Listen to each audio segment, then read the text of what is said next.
What is up, babies? I'm Boy. This is my channel. And it's Monday. Monday, fun day. Gotta get down on Monday.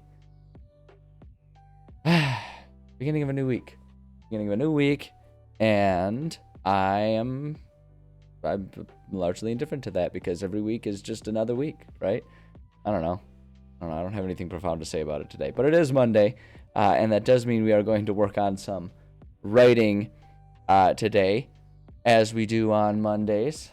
Hopefully everyone's having a good day out there. I've been noticing, especially last week after we had this really warm, really lovely warm week last week around here, noticing that all of the trees outside of my place have really gotten like full leafed.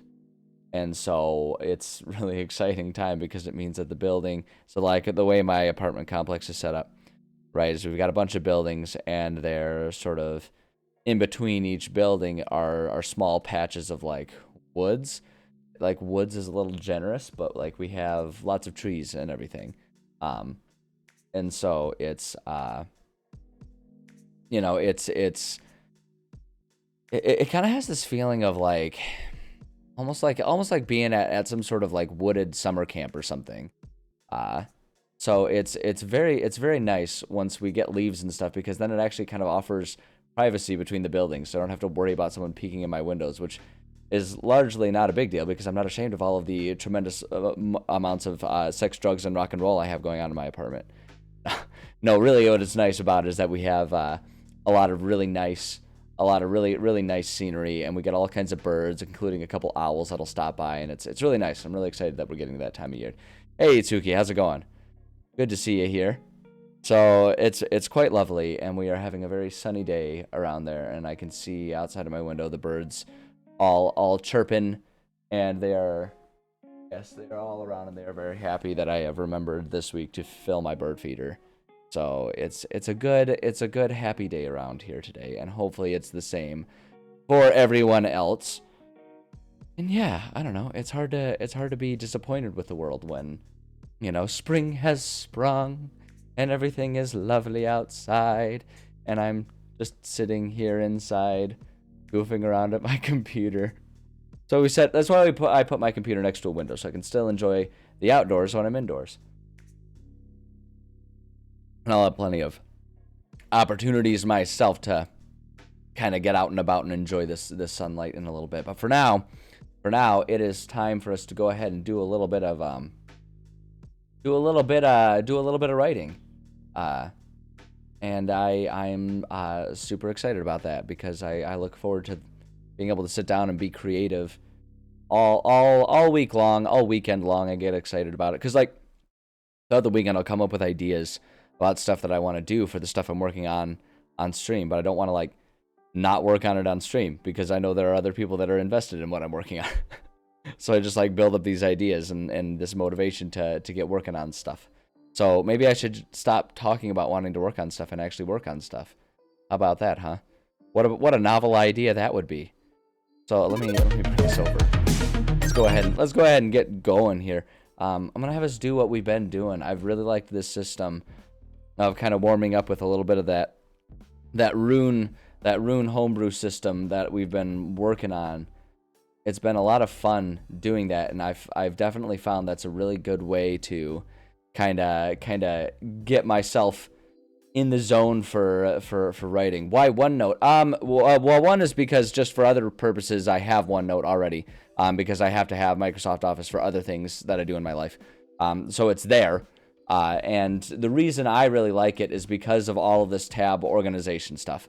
When I'm organizing my world, I can just have all kinds of tabs, and it makes everything really organized, and it makes it really easy for me to when I'm running a game, especially, it makes it really easy for me to find what I'm looking for without there being, me opening up a million documents or anything like that. It's all just kind of right here in one like notebook, but it's a notebook that I can add pages to places as I need them, rather than hoping I remember to get it all right the first time like it would be, for a physical notebook or something like that. So that's the reason why I choose it. There's a lot of there are a lot of other really good programs and systems out there that will work just as well, depending on what you prefer and how you like things organized. And this is just kind of the one I've landed on, and it's also one of those systems where it's like, you know, if it ain't broke, don't fix it. It works for me, and I don't know, I keep going with it.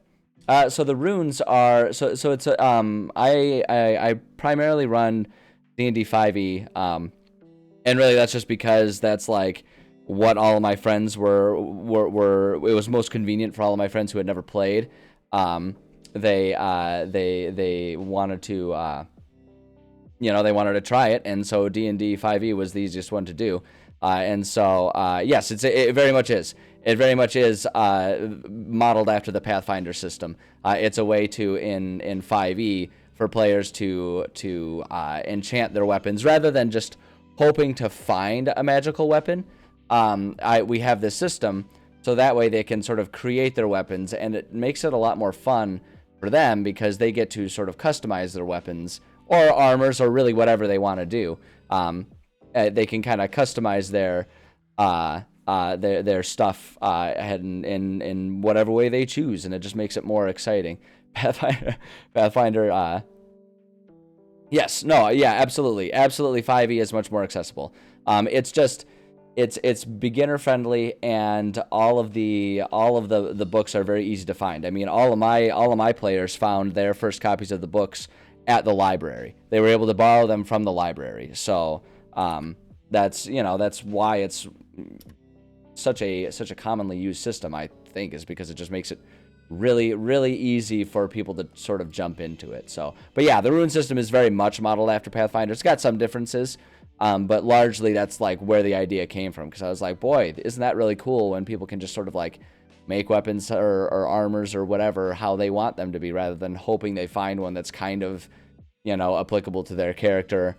Because the other thing that I don't like is I hate it when a player comes to me and they've got this like really cool personalized, you know, lots of backstory equipment that their character has, you know, that has a lot of character to it, and then they immediately just have to ditch it because they have you know, they found some other +1 sword or something like that. It's like the rune system lets them keep that personalized stuff where they can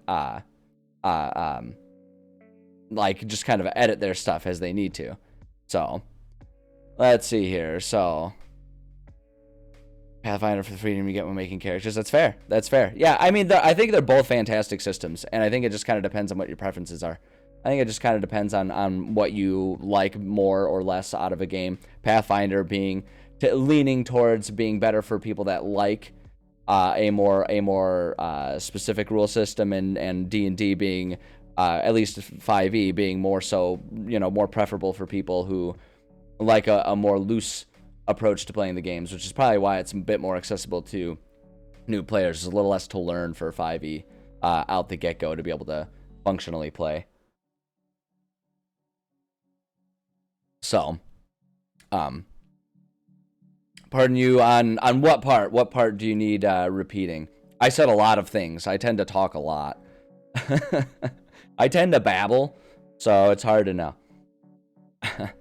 But yeah, so for this rune system, like the way I've been doing it is basically just going through, so 5e is I mean, I guess regarding those two things, my thoughts kind of go to 5e is much more accessible. It's a lot better advertised. It's a lot easier to learn for new players. And then as far as the runes go, D&D 5e does not have a rune system, and I think that's lame. So, you know, I'm making my own with blackjack and hookers. Let's see here. Yeah, I think Pathfinder is really good for a more experienced audience. I think D&D, because it has less stuff to learn and pay attention to, is exactly why it's really good for new players, and why it tends to be preferred by groups of newer players, or groups that really are really into roleplay heavy, because D&D has a much more focused on that stuff, whereas Pathfinder is much more focused on the game rule system. So, but yeah, I mean, yeah, like all of them are awesome games, and it just depends on what you like the best. So, Yeah, you're right. You're right. I think you have the right of it, just in terms of the different approaches for building characters, and so that's just kind of where the different preferences and which one people like doing better comes from. Um, but yeah, so the way I've been doing the rune system here for 5e is just to make it fun and to have kind of interesting spice to things. Is I basically been slowly working my way through the existing spell book and making versions of all of the spells that can be, put on an object, on an item to make it a rune type of system. So that's kind of what we've been working on, and we're working through the abjuration. We're at the third. Yeah, we're at third level spells of abjuration, where we left off last time. And it just makes it kind of a fun way to sort of add all kinds of various different bits of variety to things. And it makes things a little crazy, but I'm a big fan of insanity and chaos in my games. So, like, the more insane everything is, the more fun I'm having in general. And my players seem to agree, so we just kind of go with it. Yeah, no, Pathfinder, that's not, when I say that D&D is more focused on role-playing, that's not to say that Pathfinder doesn't offer that. It's just Pathfinder is, the nickname for Pathfinder is Mathfinder. It is very much a rule-driven game, whereas D&D is a narrative-written game. And they're both wonderful, and they both have opportunities for either, for both ways of playing. It's just one is focused more on one thing, while another is more focused on another thing, right? And that's just the way they're designed. That's what Pathfinder kind of was created as, was a way to have a more rule-focused, a more system-focused, I guess I should say, version of D&D, as D&D was drifting more towards rules-light, role-play focused. So, but yeah, so we left off, the last spell we did Protection from Energy. So if we're just going down our list, which is the easiest way for my OCD to handle it all, the last one is Remove Curse. Oh, this is like perfect. This is really perfect. Because with all of the runes that I make, because the way my rune system works is it turns it into more of a crafting system than just the concept of oh, I have X rune, I put it on item, and then it's done. It's like an actual crafting system. So, like, the players actually have to spend downtime and have their character put in effort towards creating these things. And that's just to make sure that, when we have all these wild and crazy runes that are happening, it's not like someone can just, like, collect up a dozen of them and just, like, slap them all on and suddenly have this weird, wacky, out there sword that breaks the system, right? It's a process. But in that process, it's possible for any of these items to become sentient or cursed, because, again, I love chaos, and I just absolutely bathe in the glory of chaos for these games any chance I get. So, but yeah, that's why this is going to be a perfect one, because I can definitely see a player wanting to seek out a rune like this and try to create something like that.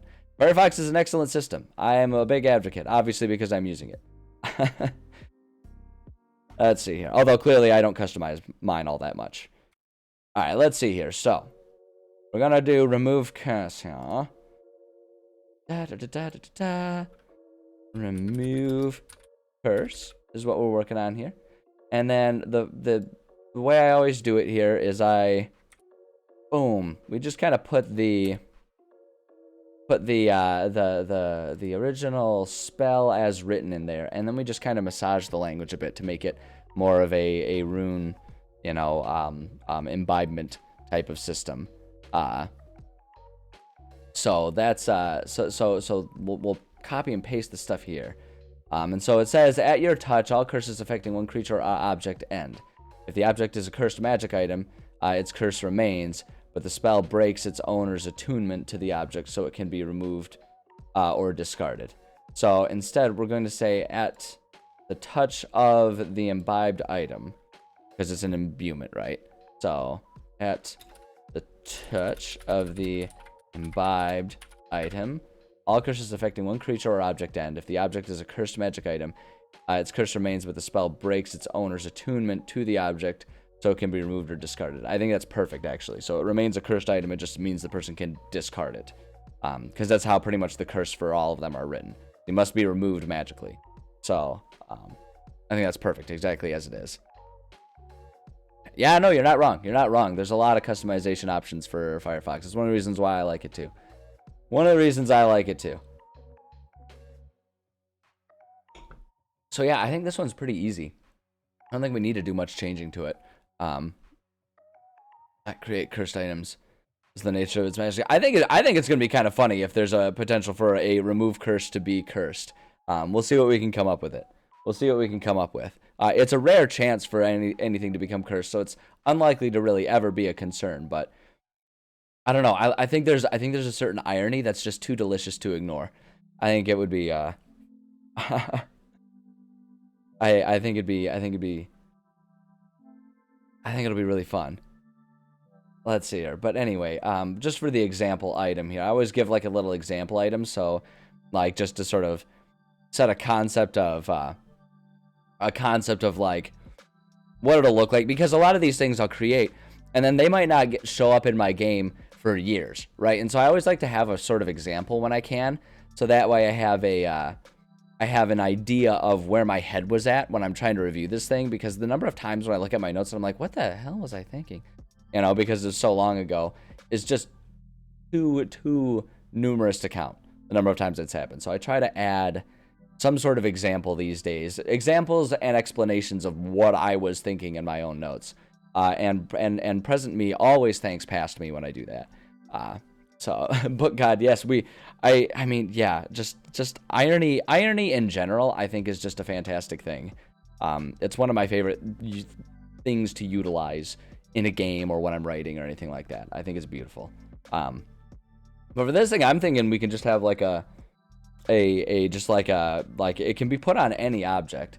So I always actually put here, I'm going to remember to do this here because I forget to do this a lot, but I feel like this can go on really any object. Because I mean, some runes are just not going to make sense for them to be on armor or weapons or anything like that. Some of them will really lend themselves to a specific type of item that can be enchanted with it. But this one I feel like can go on any object at all. So and I'm feeling like the example item here is going to be like a stone of curse removal. You can do something like, actually, you know what? I want to do. I changed my mind. Rag of curse removal. It's just a little rag. So you're just basically you're just cleaning the curse off. You're just wiping the curse away. Wiping the curse away here. And so just describing the item.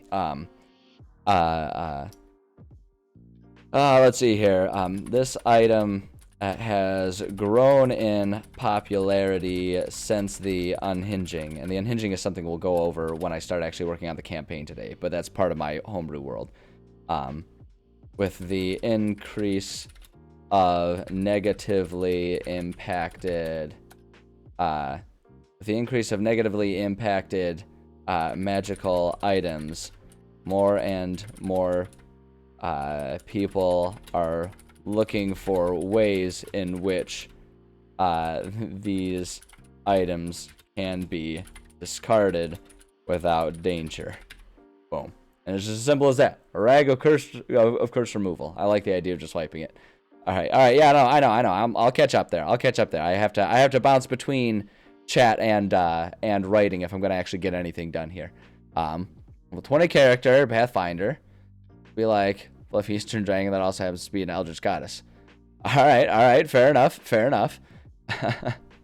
But God, yeah. No, irony is just an absolute must for good storytelling practically these days. Absolutely. Mortal aspect themselves though, and just making a mortal playable. Yes, I agree. I figured you had some sort of drawbacks. That's fun. Sounds like a fun character. Be rare, epic, leveled. So the way I do with items, the commonality of example items, I have kind of a predetermined, and it's based on the spell level. So this one being a level 3, it's considered vanity equipment. These items are unique enough that to a small town, having one would be a very notable point of fame. Think about a small town where that one guy who made it to the minor leagues comes back from time to time in a Corvette. Not remarkable among the rich and the famous, but a status symbol among the rabble. right? So that's how I kind of view these level 3 ones, where it's like, you know, your average Joe Schmo isn't going to have this, but it's not like it's a world changing, you know, item. It's just it's an item that costs a pretty penny. So someone has to be really willing to put in the effort. You know, so it's like this can be ordered from a specialty store or maybe found on the shelves in a big city. Who would know which suppliers to contact to find it, right? So it's a specific item, but it's obtainable. No special names, definitely something that would only be made and sent where the demand is, right? So it's something that you would have to like order, or would be like more likely in a specialty store in a large city. Is sort of the idea behind something of this level. But yeah, I think that's good. I think that's good. The mechanics, this is just a little bit of housekeeping stuff. Like casting time and stuff like that. So we'll just say, we'll say item is placed on target and command word is spoken. Boom. Range has to make contact. Boom, there we go. The duration is kind of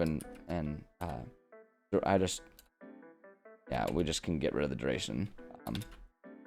And what I want to actually specify this has to make contact to take effect, and then these things are just kind of not applicable. There we go. So, oh my gosh, you got so many stories to tell here. Okay, hold on.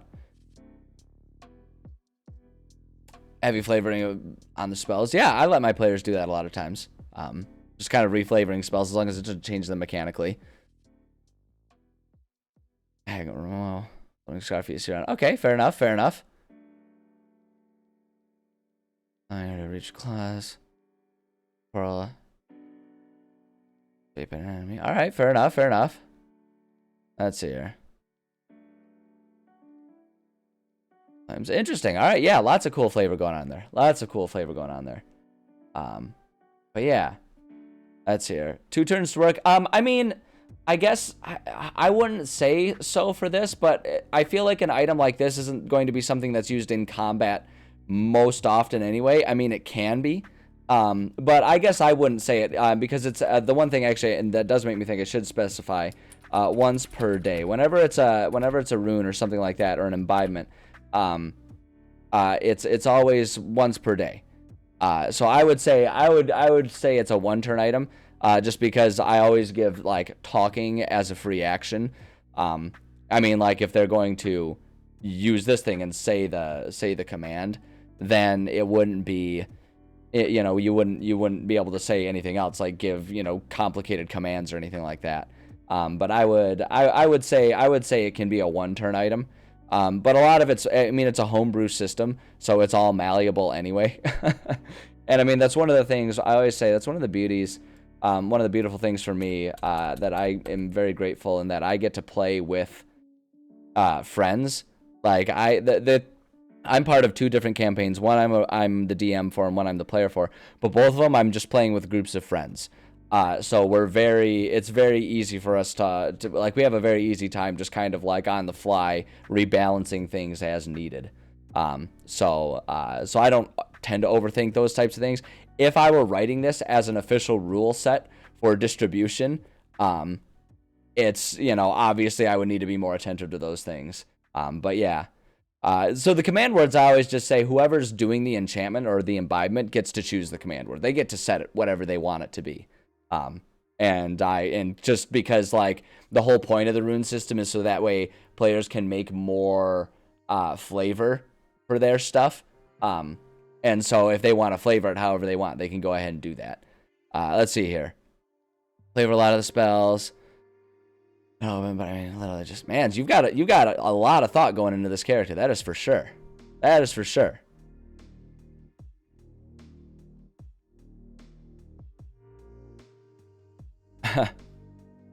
Yeah, no, that sounds like a lot of really cool character flavor you got going on there.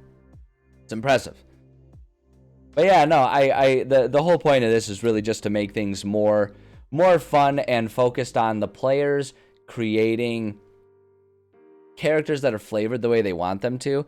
Because like I was saying at the beginning, it's frustrating to me that the only way for I mean, especially if you're especially if you're just like a fighter, right? That you just don't really have, um, you just don't really have access to magic. Like any magic user can still pick up a knife and try to stab someone, right? But if you're a magic user, there's a lot of limits. You're kind of you're reliant on magical items to be able to do like magical damage. And I always think it's just kind of lame when it's like if someone comes in with like a really cool character, in mind, especially if that character comes with a lot of lore and backstory related to items, right? Like having a sword that was handed down from ancestors or something along those lines, right? And I think it's really lame when the only way that they can have access to magical stuff is for them to just like hopefully one day maybe find a +1 sword that they can ditch out on their really cool backstory sword for, things like that. And so it's the idea behind this is really just to add a lot more combat variety to people looking for it, right? If someone's a magic user and they're not really compelled to use this kind of stuff, then great, they don't need to worry about it. But then if they're really into it and they want to try and create cool specialized items that they're willing to sacrifice their actions for to use some of these items and stuff instead, then I think that's awesome, because that just, in the end, it just creates an experience that's much more focused on the players. And that's just my style of DMing, right? Like I really like my players to be able to get creative with the stuff that they're making. And so this is just one tool that kind of helps that a bit more than necessarily the rules is written. So yeah, I don't know. It's worked out really well for my players so far, and they seem to like it. So I'm like, great, that's what matters. If my players aren't enjoying it, then we're gonna just keep on doing it. So yeah, a lot of established lore and everything like that. Awesome. To do have you focus on unarmed attacks after melee. Yeah. I mean, I think that's a really cool thing. If you've got a good character base that's around not using weapons and stuff, then yeah, go for it. Have so many blows. Yeah, that's what you're talking about. Extra action. Yeah. No, I think that's totally cool. I think it's totally cool that you got a whole lot of stuff. Like I love when people get really into their characters and stuff like that. I think that's an awesome thing. I think it's a really cool thing. So, yeah. Okay, so now we get to do the fun part.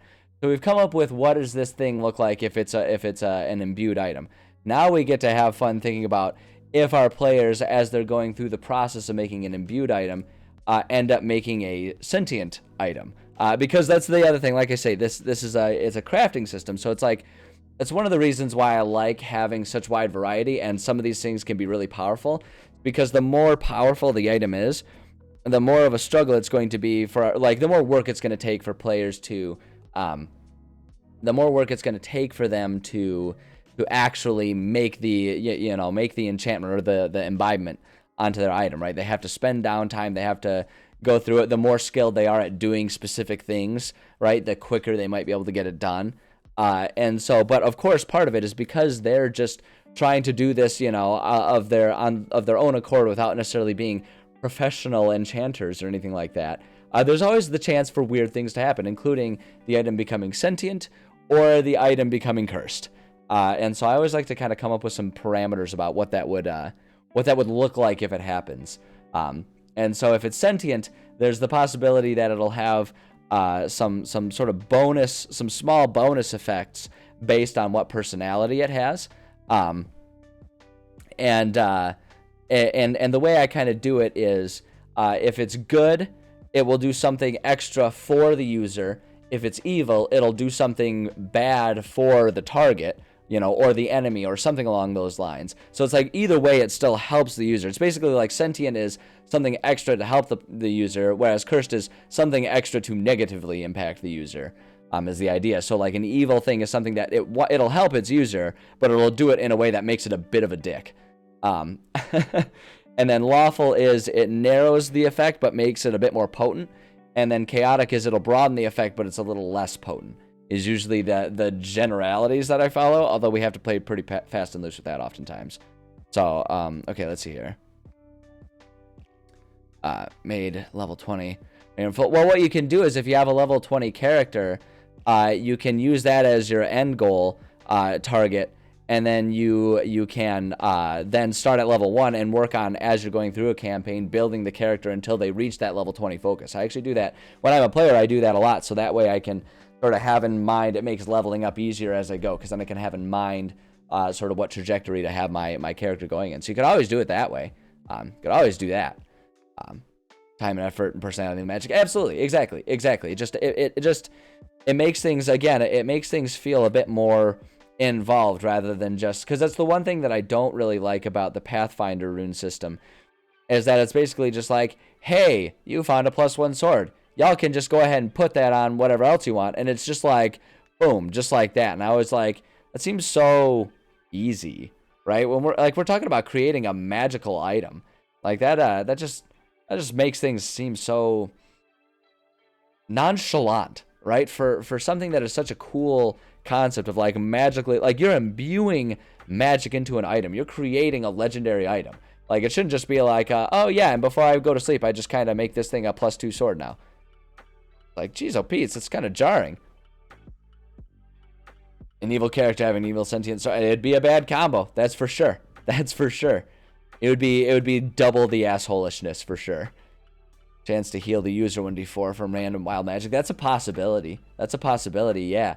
Yeah, like the other thought that I had is like the thought that I had is like with good is it could almost like the item itself doesn't just want to eliminate curses, it wants to redeem them of some sort. So it's almost like a good one will try and like turn the curse into like a positive or a bonus. But I don't know that there would be a good way to like regulate that, just because there are so many different ways that a curse could come up. You know what I mean? So kind of what my initial thought was, but I do like the idea of it can just like undo some of the negative impacts of that curse rather than turning the curse itself, because that might be a little too powerful. If it can turn the curse into a buff, that might be a little too powerful. So level 20. I mean, if your campaign's starting at 20, then great. But if the campaign's not starting at 20, then obviously you can't do that. I'm just offering a suggestion. Yeah, no. I mean, if that's not what you want to do with the character, then don't do that. That's for sure. Chaotic has a chance to give user chance of advantage on their next save. Something like that. Chaotic, like I say, I like to have chaotic like broaden the effects, but a little less so. And so my thought is, with that one, well, yeah, like it gets tricky because like chaotic really comes into play when you have like an area effect or a targeted effect type of thing. So yeah, I'm not sure. Let's see here. Yeah, I mean, if someone's running a campaign like that, it'd be great. It'd be great. Okay, yeah, I mean, you know, you do what you want to do with your characters. You definitely, I mean, obviously, you wouldn't want to run a character that you didn't have fun playing, right? And so, if lowering a level wasn't there, then yeah, that wouldn't work. So, but yeah, no, it'd be interesting. I've never played in a campaign that went past level 20, so it'd be interesting to see how that all plays out and everything. I know people have created like rule systems to do that, but I've never seen it in action. Okay, so let's see here. So if it's a good item,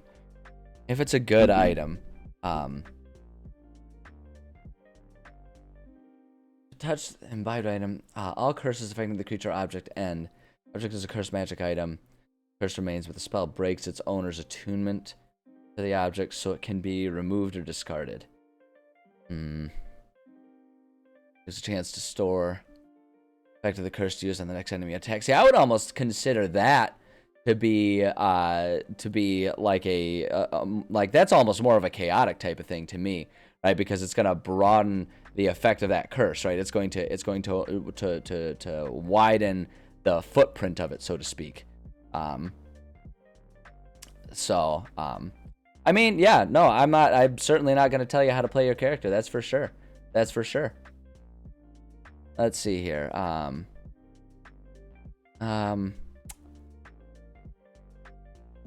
Curse. If the object is a cursed magic item, curse remains, but the spell breaks its owner's attunement to the object. It can be removed or discarded. So I'm almost feeling like good would be I almost kind of want to say just like something's like it, and like I say, it's like a minor impact is sort of the idea behind it. But my thought is maybe has the chance to remove a curse from a cursed item, right? Because it wants to do something extra bonusy, right? And so it's like if you're using it to remove a cursed item, you want to make sure like the extra bonus would be it wants to make sure that that item can't curse anyone else, right? Including the person, you know, trying to remove the curse in the first place. So my thought is roll 1d20. On a natural 20, the curse is removed from the item permanently. Boom, there we go. So it's like it does something bonus. Like it's because like completely removing a curse from a cursed item is pretty powerful, but I feel like making it so it just has the chance to do that kind of helps balance it a little bit. So I like that. I think that works. And then and then if it's evil, I kind of like your idea. Book God about it. Stores the effect of the curse to use the next enemy attack. I feel like that's actually kind of the evil thing, right? Where it's like it stores up that curse and then turns it against like someone else, right? Because that to me seems like kind of a dick move, right? And that's kind of what the evil is. So I like that idea, but I think I'm gonna put it on the evil. And we'll say has the chance to store the removed curse and turn it on a new target. Roll 1d20. On natural 20, the curse is absorbed by the item. We'll say the next creature that the item touches receives the curse. Boom. And it's just like that. I like that. I like that idea. I think that's a fun one. All right, let's see. Okay, what do you got, Suki? DMPC. See, now doing a level 20 DMPC would be kind of risky. That'd be kind of risky just because at a level 20 DMPC, you'd risk taking the glory away from your PCs. You want to be careful with that. Idea. But you know, but like you're saying, if you find a DM that wants to run that game, then yeah, do it. You just got to find the right party and make sure that everyone's like on board with it too, obviously. But yeah. Next opponent. Yeah, I mean, yeah, I guess that's a good point because creature, yeah, because like creature's kind of a specific thing. So next, I like that.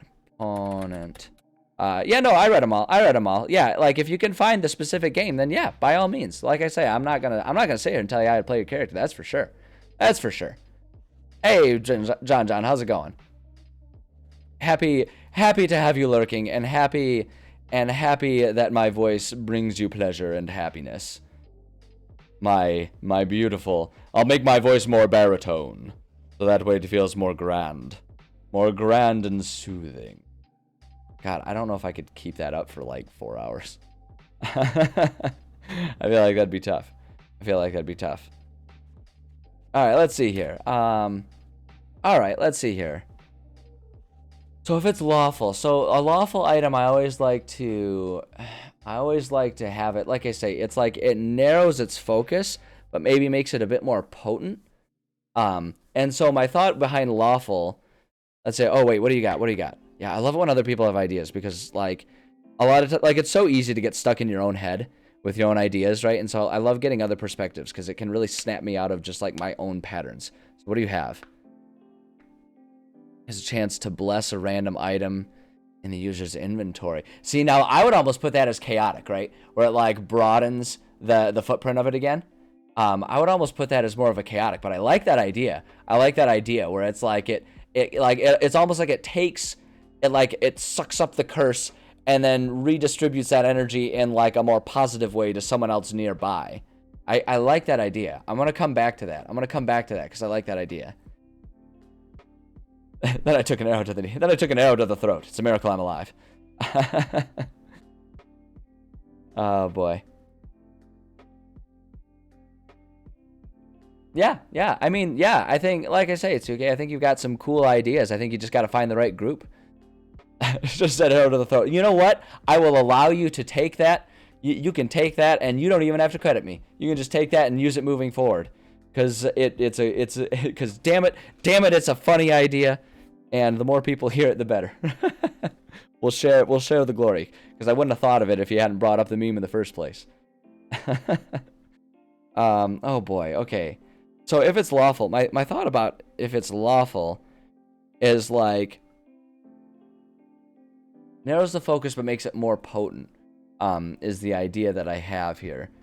So like my thought is almost, God, I almost think the good would be like a good thing for lawful.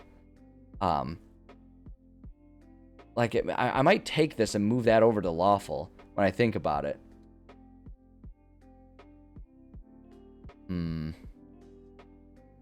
Cause then actually we could use that idea, but God, of blessing a random item or a random character. We could almost do that as good, right? Because that'll do something good for someone else. So I think that's what I'm gonna do. I'm gonna take this. We're gonna put that as lawful. And then what we're gonna do for this one is the idea that I have here is if the curse is removed from a living creature, that creature is now blessed. We'll say, I don't know, I feel like there should be a time limit because I don't want to overdo it. But it's like they actually get the blessed, so they get the 1d4. So I almost want to say is like blessed for X number of seconds, right? So it's like a certain number of for it's like a number of rounds. I don't know that I want to do a full minute. That's quite a bit. But actually, let's do this. Is now blessed until the end of their next turn, right? Because bless can apply to multiple things. I feel like blessed for a day is pretty extreme. I feel like it's pretty extreme. I want it to be small because I don't want this to be like, I don't want it to turn into like multiple items. It's more so that it's just got like an extra like it's like the level of benefit of turning caramel into salted caramel, right? It's just like a small little tweak. It's still caramel and it's still tasty, right? But it's just that extra little tweak. You know, it's kind of what I'm thinking for it. Blessing is used when used the first time. Oh, okay. I see what you're saying. So it's like they're blessed on their next action lasts for 1 day. I see what you're saying. Because I was thinking like the bless spell where it's like you bless someone and it lasts for X number of hours and they get that D4 for a lot of stuff. But I see what you're saying. I like that idea better. It's now blessed and we'll say and has and can have an additional 1d4 added to the next I almost want to just say the next d20, or actually added to how specific do I want it to be? I mean, I guess it's just like have an additional 1d4 added to the, I'm just going to say this, next d20 roll of their choice. Boom. And we'll just leave it just like that. I just usually do that. You can do that. I think that works. So let's see here. Okay. Let's see. Oh, sorry. I got to catch up here. Gosh, man. Okay. All right, Tsuki. I got you. First, be nice to see session prep, attributing. Sure. It would be hard to have a consistent storyline if you're passing DM torch back and forth. It would work a lot better if you're just doing like a dungeon crawl where you've got like a pre-established thing. But it would be hard to have like a consistent narrative doing it that way, I think. Because different people would want to run the game. Like even if you have a pre-written narrative, different people would want to run the game differently. So I think that might be tough. Doable. But yeah, I think it would need the right group with the right approach to the game. So I think it just depends on what you're interested in. But let's see here. Curse usually be applied mid-combat, though. It's like curse is such a broadly used term. Because yeah, someone could curse it, but the other thing about it too is like a curse could be a cursed item, right? And so it's like curse is such a broadly used thing, which is why I think remove curse is such a powerful thing in the first place. So But let's see here. If curse is removed from a living creature, creature is now blessed and have an additional 1d4 added to the next d20 roll of their choice. I don't know. I guess d20 roll of their choice. I mean, that's kind of... I don't know if I guess the part that I'm struggling with is if I want to have it be of their choice and have it just be like the next one it's there, and that's just the little bonus. Like the next one you get that, and it's just like a fun little like, oh hey, that's a fun little extra on top of what good this thing is already doing. You know, because it's like, it's not like this is instead of that stuff. So it's already doing something real good, and it can do that. So I actually think I'm just going to go ahead and leave it as their next d20 roll. And that's just me being lazy of like saying like, oh yeah, the next like save ability check or attack roll, right? It's just a way of me being lazy as I say it. because I'm lazy. But I think that works. And Lawful has a chance to remove a curse from a cursed item. Yeah, I like that. Yeah, I think that's good. But see, now I'm wondering if we moved this to Lawful, I'm kind of wondering if this should be moved to, I'm wondering if we should move this one, the evil one, over to chaotic, because I feel like that might actually be a bit more chaotic. So removed curse, turn on a new target, roll d20 on a natural 20. Curse is absorbed by the item. Next opponent that the item touches receives the curse.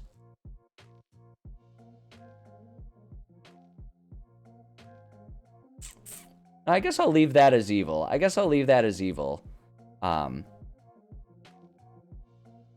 Anything else? Chance to get a second bonus action on the next turn.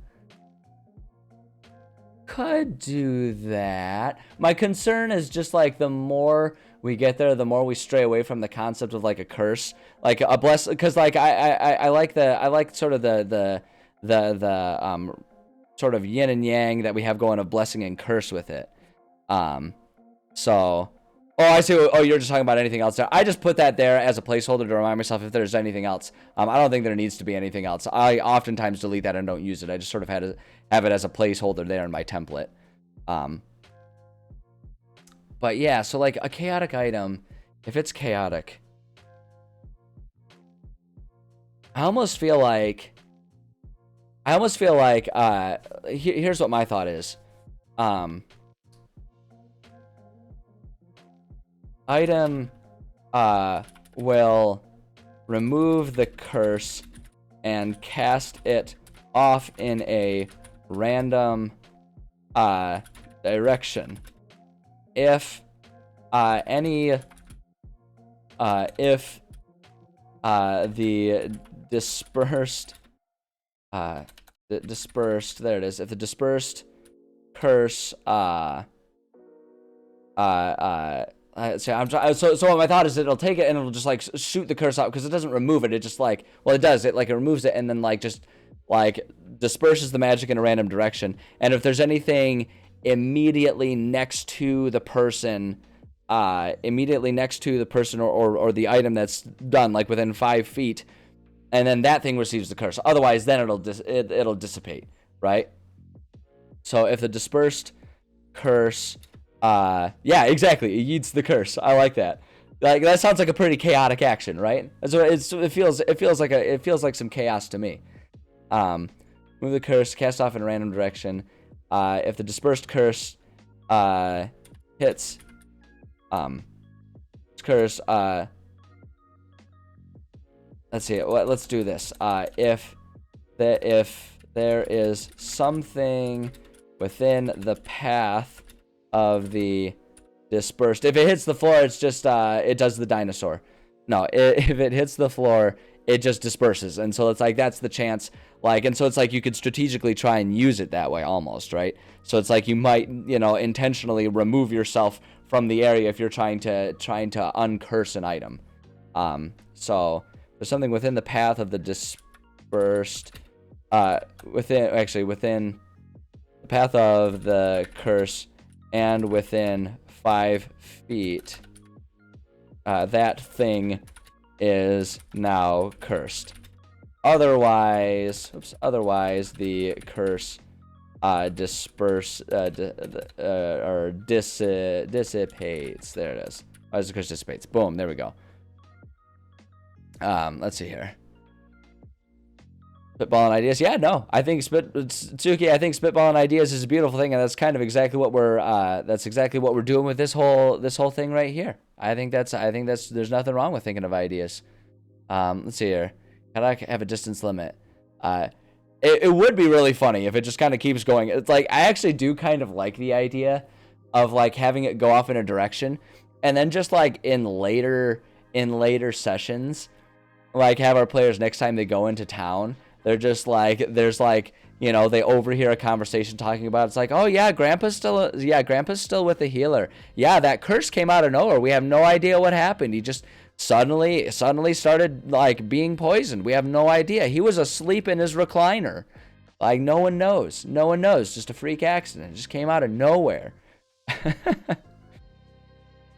I do like the idea. No, I think limiting the distance is probably the smart money there.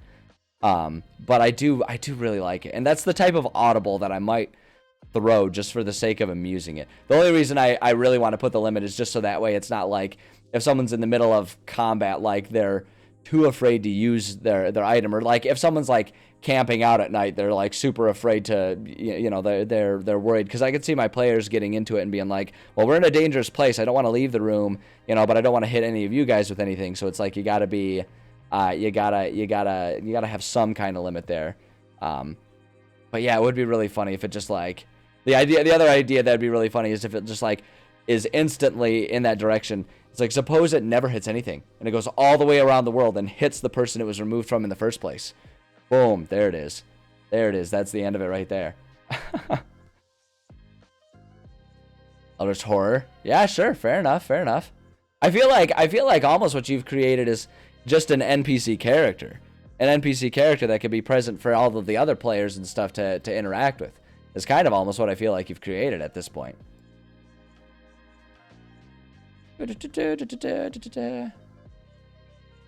Let's see here. Alright, yeah, I think that's good. Now we get to do the real fun part. What if remove cursed is cursed?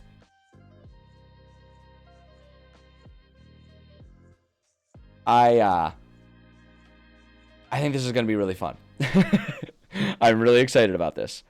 I think this is going to be a lot of fun. So, an extra powerful benefit here. So, my first thought is that it will automatically, so here's what my thought is if it's a cursed item.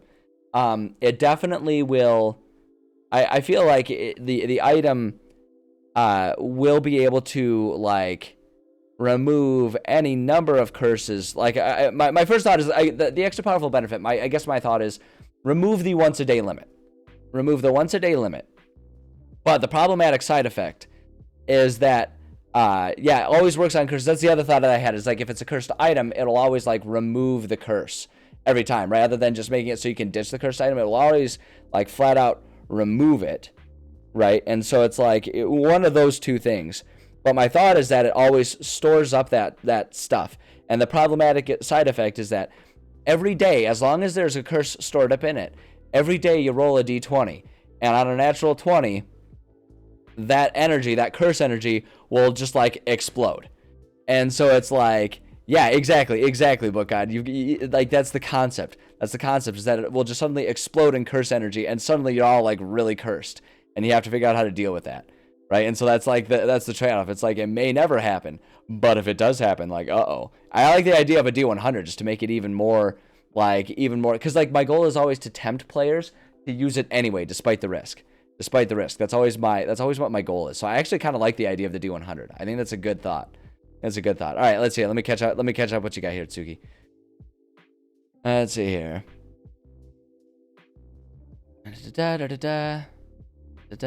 Yeah, like I say, you got to be real careful with the DMPC, because that's exactly it. You want to be you want to be careful to not steal the glory and the power away from players, right?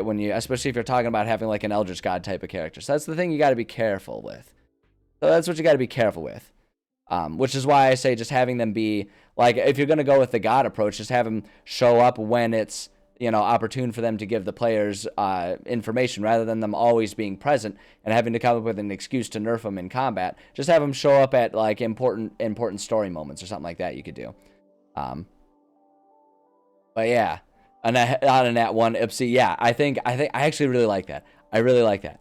So extra powerful benefit, what we'll say is, all curses removed are stored in the item. This includes cursed items which are automatically no longer cursed at all.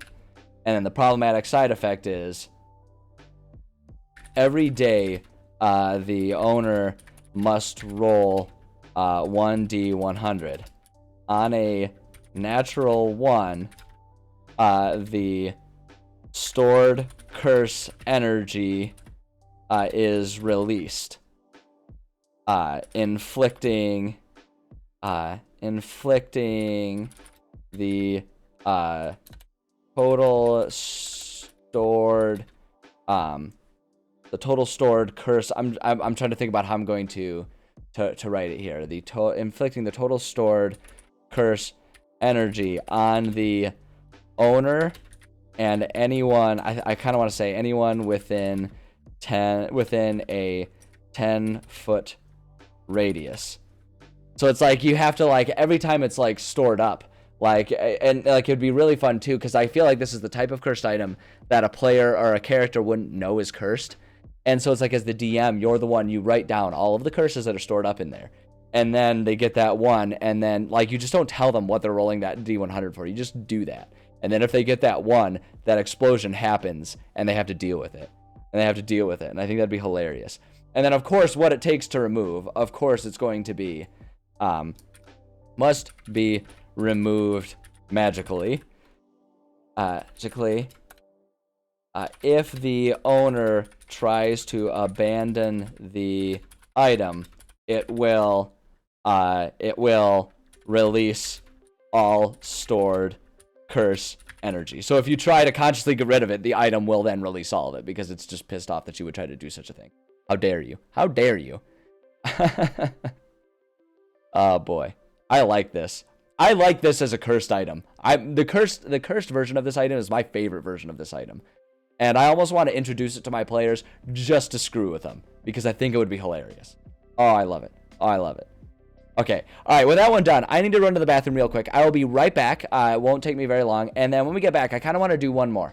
I want to do one more before we go to the campaign, but I gotta make pity whistles. So I will be right back. I appreciate your patience.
Alrighty.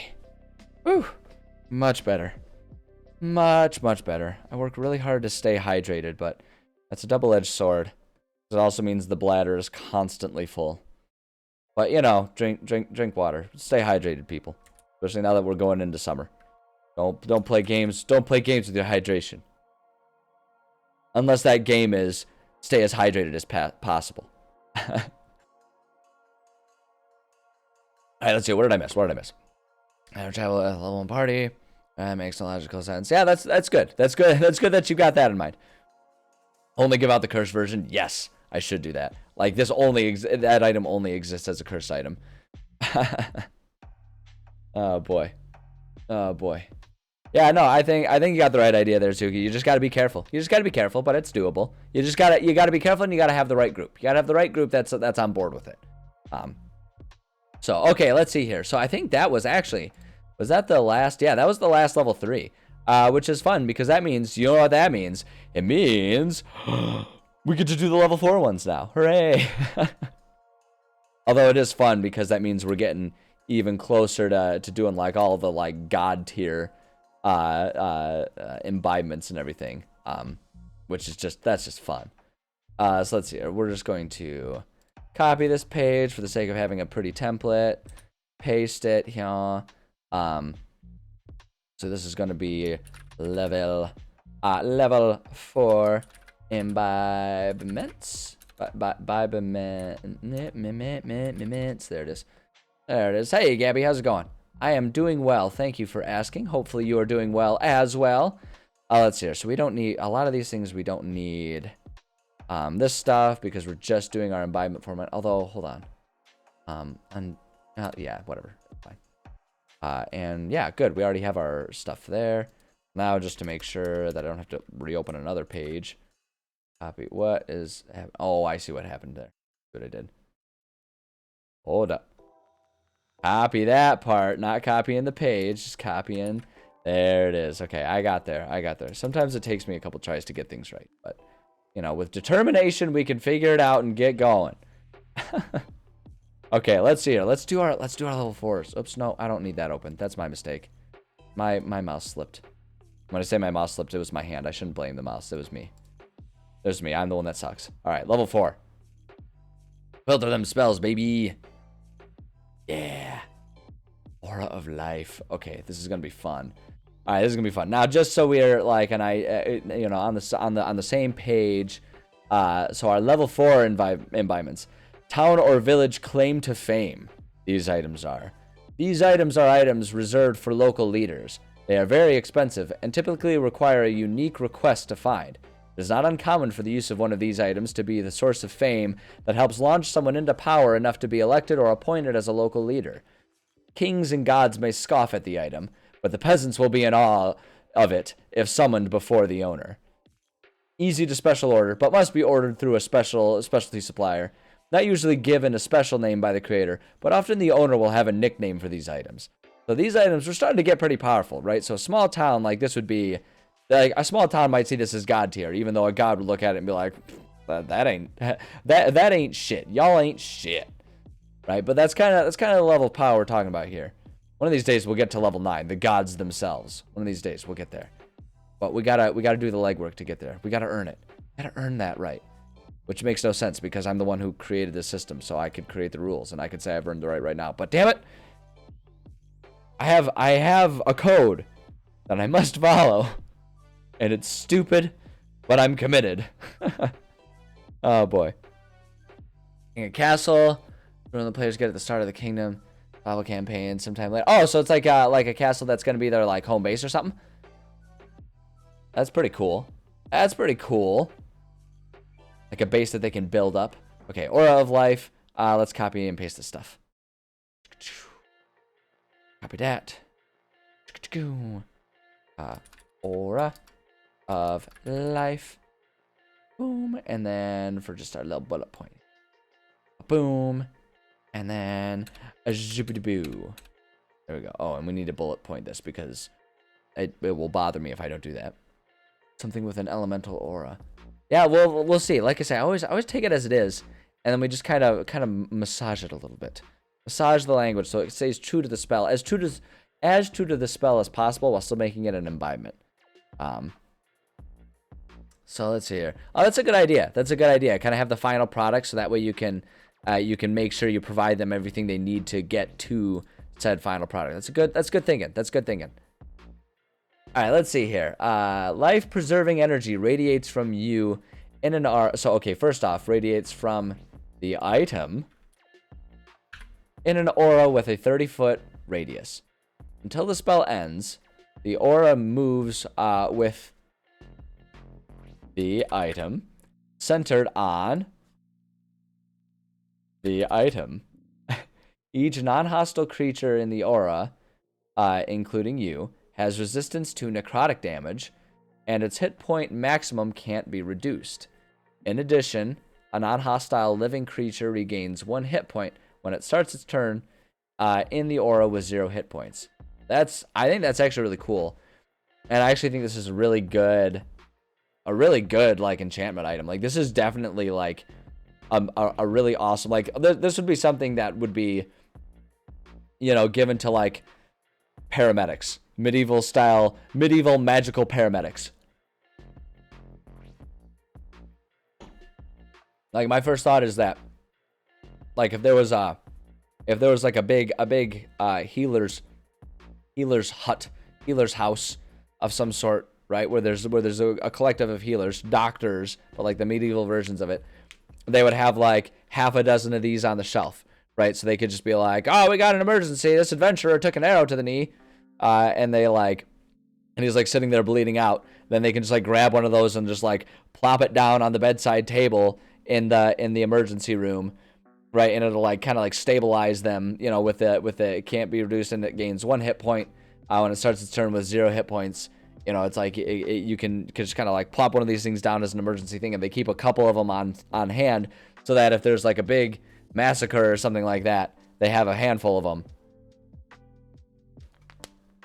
God tier item for the mayor who can't get the weak constitution rage. That's right. Man, he's just so vital. He's 400 years old and he won't die. None of us were all afraid to do anything because we're pretty sure he beat the devil in a fiddling contest. I don't know. No, I like this item. I like this idea. Type of item it can enchant. We're gonna say can be placed on anything. Can be placed on anything. My first thought actually is like life preserving energy, like the aura. You could have the example. My thought is like to have a breastplate, like have it like a preserving breastplate or something like that. So it's like your own armor. Like if you receive like a horrible wound, then you can say the command word and it'll like stabilize yourself. Or if you're like afraid, you know, and then like you become the beacon of hope when facing the undead or whatever like that. That's kind of the thought I have there. Actually, I'm gonna do that. Example item. We'll do. Oh, we could call it like the bracing breastplate or something like that. Bracing breastplate. Oops. Breastplace. That's the polite term for brothel. The breastplace. Oh boy. Yeah, Pathfinder does it very differently, but I think whether it's this system or the Pathfinder system, I think runes are just a cool idea. I think runes are just a fun idea. I like the idea of like magic being able to be applied to items. I think that's just a fun thing in general. It just adds a lot of variety and a lot of customizability to the game. I'm a big fan of that. It's like being able to put mods on a tabletop role playing game, as opposed, you know, kind of like you would do on Skyrim or whatever. A goblet that the user uses every meal. Ooh, I like that idea. And it would be a secret thing. Like, it would almost be a sinister secret that the guy uses. And no one knows until someone looks into his finances and realizes he's like a billionaire, like vampires, right? He's like a vampire, but only he's got a goblet and he's really just drinking wine. So it's like, is he really hurting people that bad? But yeah, like the bracing breastplate. That's it.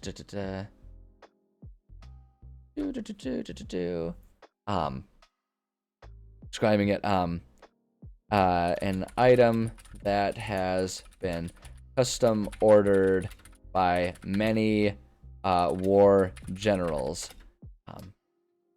Upon serious injury, the generals can activate the breastplate for the sake of saving themselves until proper medical treatment can be gained.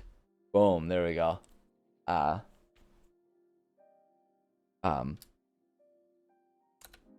And yeah, I think we can just do it that way. Oh my goodness, I'm missing some stuff here. Holy crap. Oh my god, you guys are going nuts in the chat here. Hold on. Tabletop RPGs this platform. I mean, that's kind of what they are. Kind of what they're made for. At least I, as far as I'm concerned. Rules lawyers would disagree with me, but they can just play Dark Souls. Dark Souls is unyielding. That's here. Kingdom Building Survival Campaign is premise. And at the end of the previous era. Gabby, you know what you should do, Gabby? You should put this you should put that in the Discord and I'll take a look at it because that's a lot of stuff and I want to give it proper time. So you should put that in the Discord and I'll take a look at it at some point. But it seems like you got a pretty cool, well thought out idea. And like I said, I want to give it like proper time. And I feel like that's hard for me to do on stream. Let's see here. So let's see here. Okay, so can be placed on anything like preserving. Yeah, okay, there we go, perfect. Right. Use expired times per day. The baseline is always can be used once per day. And then the thought is if a player wants to increase the number of uses, they can, but it's going to take a lot longer. It's going to take more resources and time for them to finish the enchantment, right? So it's like they can increase that, but doing so would really will take a lot more time. But the baseline is once per day is how I always do it. Perfect. Yeah, I'll check that out at some point, Gabby. Hopefully tonight. No promises. Next chance I get, I will. I promise. All right, let's see here. So how it's cast. Once per day, the command word can be spoken to activate the spell. There we go. Range, and then it's gonna be again like this would be aura has 30-foot radius. Okay, oh, it's because I put the period there. Whatever. Duration. What was the duration of this one again? I know it has a duration. 10 minutes. 10 minutos. 10 minutes. Bada bing, bada boom. And I don't think these things are really necessary. And then I don't think we have anything else additional to add on that. I think that's good as it is. I kind of like that. It's actually a really cool item.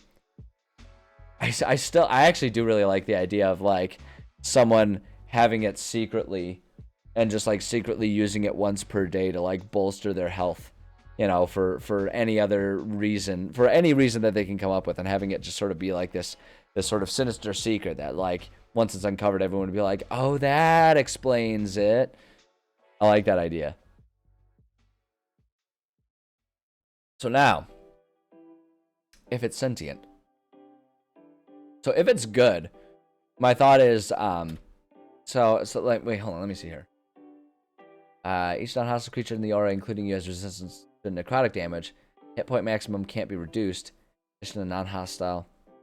So here's what my thought is for, doubles the time and radius. Possibly. My thought is if it's good, because, you know, doing a direct bonus to the user. My thought is not only does it like do the maximum hit points, like not only can't they be reduced, but it'll actually give for the duration like a bonus 5 hit points to the maximum, right? So it's like that's good until the spell ends 10 minutes later. So it's like it kind of bolsters your health and it gives you a little extra. Is kind of my thought. For the duration, the user actually we can even I'm gonna say the user. We'll limit it to just the user. For the duration, the user has 5 bonus HP added to 10 temp hit points. Yeah. That's the proper phrasing for it. Yes. It's 5 user gains 5 temporary HP. That's the better way to phrase it. Yeah. But yeah, that's what the thought is. That's the thought. So it's like it'll both. It not only can your maximum hit points not be reduced, but you'll gain 5 temporary hit points as well. It'll like really bolster you on top of everything else, like including the regaining 1 hit point when it starts its turn in the aura with 0, right? So it's like it's not only will it give you that, but it'll give you enough to like really get back in the fight for like 10 minutes. And that's significant. That's like 60 rounds when you think about it, because if it's 6 seconds per round, right, 60 seconds per minute, that's a lot of rounds. That's a lot of rounds. That's wait, no, hold on. I did the math wrong. That's like 100 rounds right there. Yeah. That's some intense stuff there. XP of any per turn if in the aura. Yeah, that's kind of what my thought is. That's what my thought is it'll like weaken them. That the other thought that I had is so like each non-hostile creature has resistance to necrotic damage. I almost kind of want to give it like any hostile creature has a weakness towards towards like radiant damage or something like that. Is my other thought, right? Because it's supposed to be like an aura of life, an aura of goodness, and radiant damage tends to be like the heavenly version of damage. That's the other thought that I have.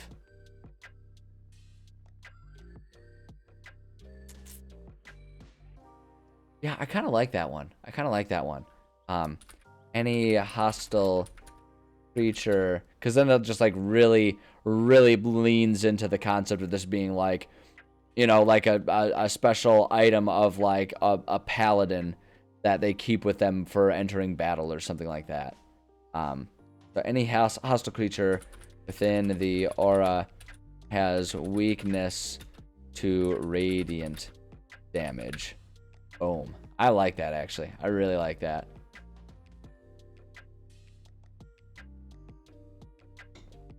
So lawful. So here's what my thought is. So this one will work really well for like the lawful and chaotic, since I like to either narrow or expand the focus. So this normally has a 30-foot radius. So lawful, what I want to do is radius is only 20 feet. But any creature starting their any non-hostile creature starting their turn in the aura will receive 1 HP, right? The idea being like if you start your turn in the aura, you'll receive an HP regardless of if you start at 0 or not. So it's like a narrower focus, but everyone can like be getting healed. And when you think about how long this lasts, right? 10 minutes at 6 seconds per turn, right? Again, that's 10 turns per minute times 10 minutes. So that's 100 turns. So that's potentially 100 HP. It just happens slowly. So I think that works. I think that'll be a good one. Just adds that extra little bit of a nice good stuff there. And then the chaotic, my thought is the radius is up to 40 feet. But then we'll like limit it. So it's like my thought is like the regaining 1 hit point when it starts at 0. That doesn't take effect into the wider range. Like the wider range is a little bit weaker, and so it's only doing the resistance to necrotic damage. But only the resistance to necrotic damage is in effect past 30 feet. So it's a little bit bigger. But I think that'll work. I like that. There we go. Familiar with Pathfinder at all? Yeah, I'm playing in a Pathfinder group right now. I'm only a player though. I'm not a DM, so I don't know how helpful I would be about helping balance a homebrew thing in there. But what you should do is you should get connected up with the Discord and you should put it there. It's easier for me to sort of actually like give thorough feedback on that type of stuff in the Discord when I'm not trying to also be on stream with it. So yeah, if you want to share it, I'd be more than happy to read it. But do it on the Discord if you would be so kind. Perfect. Okay, I think that's a great... I think those are good sentience things. I think those are good. So now let's do if it is cursed. I like the concept of Aura of Life being cursed. I think that'd be, let's see here. Yeah, I'll get you server access after the stream. I'll get you taken care of. Don't you worry. Don't you worry. I'll get you taken care of when I get the chance. No, I really like the idea of this being, I really like the idea of an Aura of Life being a cursed item. And my thought is like, so status effects can affect the user. Yeah, that would work. The other, like, the thought that I have is, like, what would a cursed item that, like, you know, like Aura of Life, generally speaking, like the cursed version of that, like the way I think about it is that this item can't just like have the impact by using the magic that's free floating in the atmosphere. And it has to draw this life-giving impact from, like, by taking life from something else, right? So it's like my idea is like it'll have more powerful stuff. If it'll have more powerful stuff, then like, but like it'll be at the expense of it'll be at the expense of like the life of the person casting it or something like that. Let's see here. Suki, I'll take care of you afterwards. Don't worry. I'll take care of you. Just be patient. I'll take care of it. But once the stream is over, I'll get you access to the right channels. It'll happen. Let's see here. I do like the idea of no additional status effects can hit it. User gives it 5 HP to get additional effect. Yeah, something like that. Or it's like, for every minute that it's impacted, like you could do something like their energy, like their HP is cut in half. So it's like it might never be the reason they die, directly, but it will like weaken them over the course of it being used, right? Or something like that. But it's like, okay, wait. Here's an idea. We'll give 2 HP to any non-hostile, my goodness gracious. Okay, we'll give 2 HP to any non-hostile creature starting their turn within the aura. The oral? No, the aura. There we go. And then the side effect is that HP comes from the original user. And then just parentheses, user loses the total HP comes from the original user. User loses, so parentheses, the total HP that is healed per turn. Boom. So it's like they have to sacrifice themselves to do it. So yeah. Alright, I like it. I think that'll work. I think that'll work. Suki, if we do it in text, it's hard because I can't give like the reason I try to not give like detailed feedback on like a specific rule set that people have done. Like it's one thing when you're just like sharing like a character idea and stuff like that, but I don't like doing like actual rule systems because I want to give like good balancing feedback, but it's hard for me to do that on stream. And if you just put it in text, it's just going to disappear. If you put it in the chat, it'll just disappear. And I won't be able to see it. And so that's what like the Discord server is really good for. So I will get to it. It's just not at this exact moment. So I appreciate your enthusiasm. I'm into your enthusiasm, and I will get to it. Yeah, exactly, Book God. So they have to like really think about the benefits. So it's like this is one that I feel like is the type of thing where someone will like think about using it, but they'll use it in a very measured situation. And like, and the way I figure it with all of these is like they can always like willfully end it at a specific time. But yeah, that's what my thought is for this one. We could, it might be okay, actually, just because of the scope of it. It might be okay to just put that one to 1 HP. So leave it up as that 1 HP, but then it draws from them. So it's kind of just like the negative version of the lawful one. And then, and so then what it takes to remove, what I'm going to say is must be removed by magic.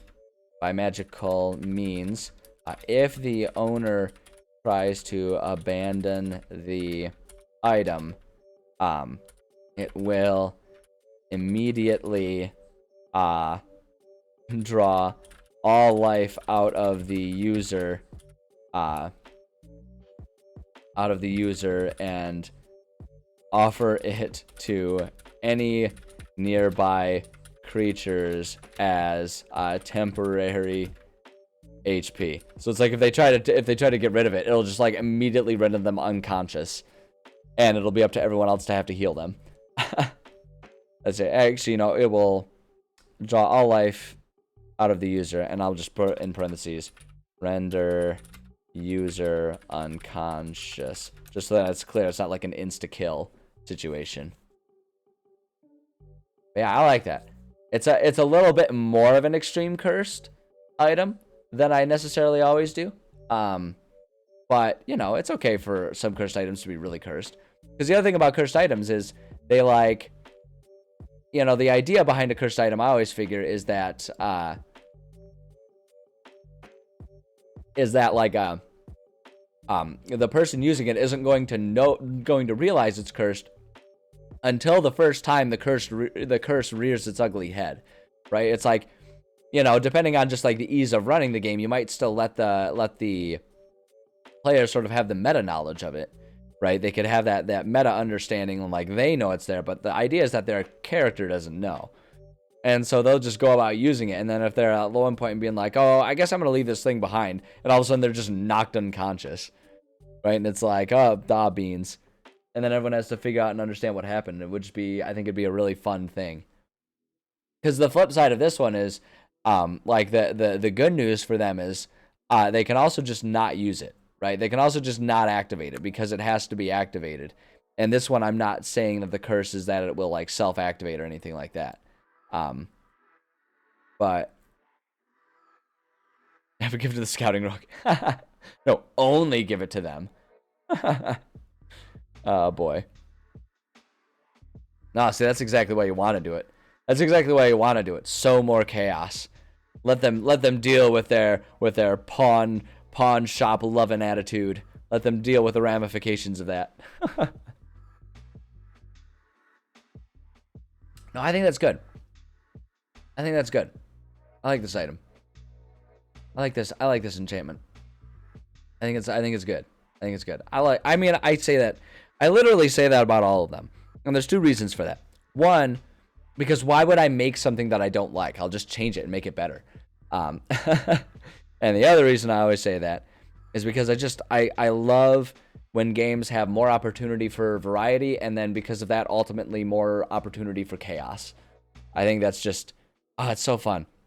I live for the combats where, someone's lying unconscious, one person is raining hellfire down on everyone. There's like two people that are possessed and fighting their own teammates. Like just the more insane stuff that's happening, the happier I am. And that's as a player or as a DM. I just think that's great fun. I think it's great fun when everything is just in pure shambles of chaos, and like they get to the end of the combat and everyone's just like sitting around shell shocked. Even as players, not even just their characters would be this way, but even as players, just sitting there like, what the hell happened? That's my favorite combat right there. When one ends that way, good stuff. Good stuff right there. Good way to punish the rogue. Yeah, definitely. You can just kind of on the fly make it cursed if that's how you want to. If that's what you want to do. Chef's kiss, precisely. I do love me a good chef's kiss. Beautiful, awesome, cool. All right, that's great. That's great. I love doing those as a warm-up. But I want to get working a little bit on our campaign project that we've been working on here. So I'm gonna have a switch gears a little bit here. Bring us over to our atlas. we have been working on a campaign, and just to sort of, I'll give a quick Cliff Notes version of what we've been working on. Let me get some maps loaded up here. Get some maps loaded up here. I'll give some, like I say, I'll give the quick notes of what we've been working on. Yeah.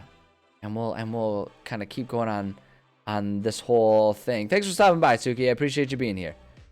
All right, let's see here. We'll load this up. There we go. So the campaign I'm working on, it's a homebrew campaign. Within my homebrew world, my hope with the campaign is that it can be general enough. I've been asked by enough people to share, to sort of try and find some time to work on publishing these things. So I'm doing my best to make sure that the components of the campaign are modular and generic enough that it would be very easy for someone to just kind of take them out and plop them into their campaign just by changing a few names of people, places, and things and stuff like that. But as I'm writing it, it's taking place within my homebrew world of Zeoria, and that's what this map is. This map is my homebrew world. And it's a post-apocalyptic world, and that's where I mentioned the unhinging earlier on, and that's where this kind of comes into play. The unhinging was a cataclysmic event that basically, if you think about all of the different realms of existence, how the different realms of existence, as layers of liquids that are of varying densities, like oils and waters and stuff like that, right? And so you have your ethereal planes, your mortal realm, your elemental planes, all that kind of stuff, and they're just layers that exist within the same jar, right? That's kind of what you can think about those. The unhinging is if someone took that jar and shook it up so that all of the layers got ripped apart and shredded and mixed and all just kind of thrown out of whack, right? That's kind of what the unhinging was. And so this is about 2,000 years after the unhinging, where things are kind of starting to resettle, but there's still all kinds of different tears in reality, all kinds of magical radiation that's impacting things, all kinds of displaced monsters and mutated and horrible monsters and stuff that fill this world. And only a few places are actually safe to exist. The rest of it is just lost to what's called the wilds. That's the world that we kind of live in. So, yeah, exactly. A wild magic world. If you haven't been able to guess based on my discussions of how much I love chaos, wild magic is one of my favorite functions of any tabletop system. I love the concept of trying to do something magical and have everything just explode into chaos around you. I love it. One of my favorite characters I've ever played was a wild magic wizard, and I gave the DM license to do it every goddamn time because I think it's just absolutely hilarious. I love it. Thank you, John. I appreciate that. Yeah, it's this map. Getting to this map, it's been the number of iterations that my world has gone through over the years is tremendous. There have been a lot of different versions of this map, starting with really crudely hand-drawn maps, all the way back from when I was in high school. It's slowly been modified and updated until here we are at this version. And this is the world, and I have a lot of affection for this world. And it's my baby, and I love it. And the campaign that we're working on, hey Valexian, good to see you here. Good to see you. The part we're working on here, the campaign we're working on takes place in this hex right here. And it's a fun one because it has some parts of our Goldenwind Plains, has parts of our High Doom Mountains, and has parts of our Siski Forest. So there's a lot of variety in the places our players can go to. It's a very, as you put it, it's a very puzzle piece campaign. There's a whole lot of different stuff that happens in there, and a whole lot of different flavors involved. So it makes it a really good one to sort of, plug in a lot of different feels and a different atmospheres for our campaign, and it's been a lot of fun to write. So let me load up. So that's our world at large, and so now we can pull up just sort of this particular hex here. Loading, low adding. There we go.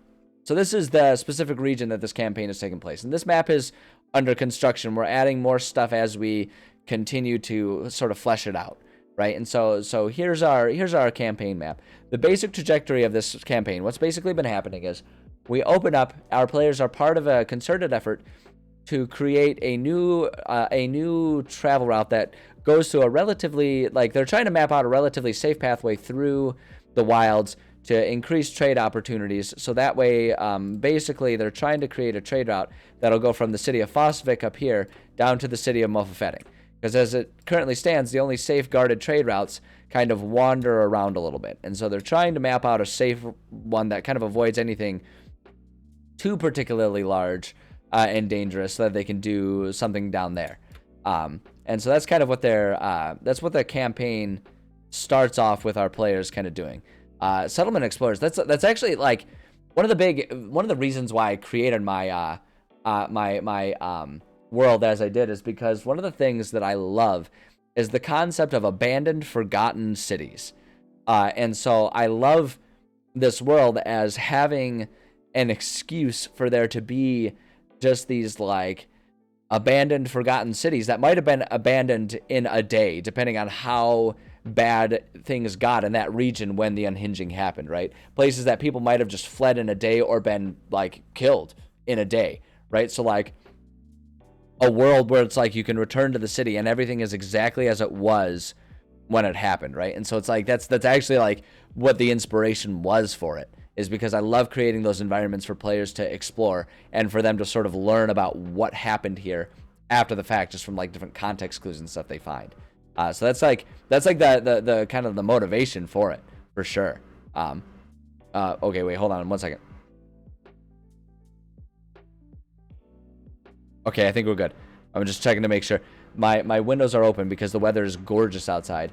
But the lawn care crew for the complex is out and running their lawnmower, so I wanted to make sure the mic wasn't going to be picking up the lawnmowers, and it does not seem like it's going to, so we're good. If I'm wrong and you guys start like hearing all kinds of feedback and stuff, let me know. I can close the window for the stream.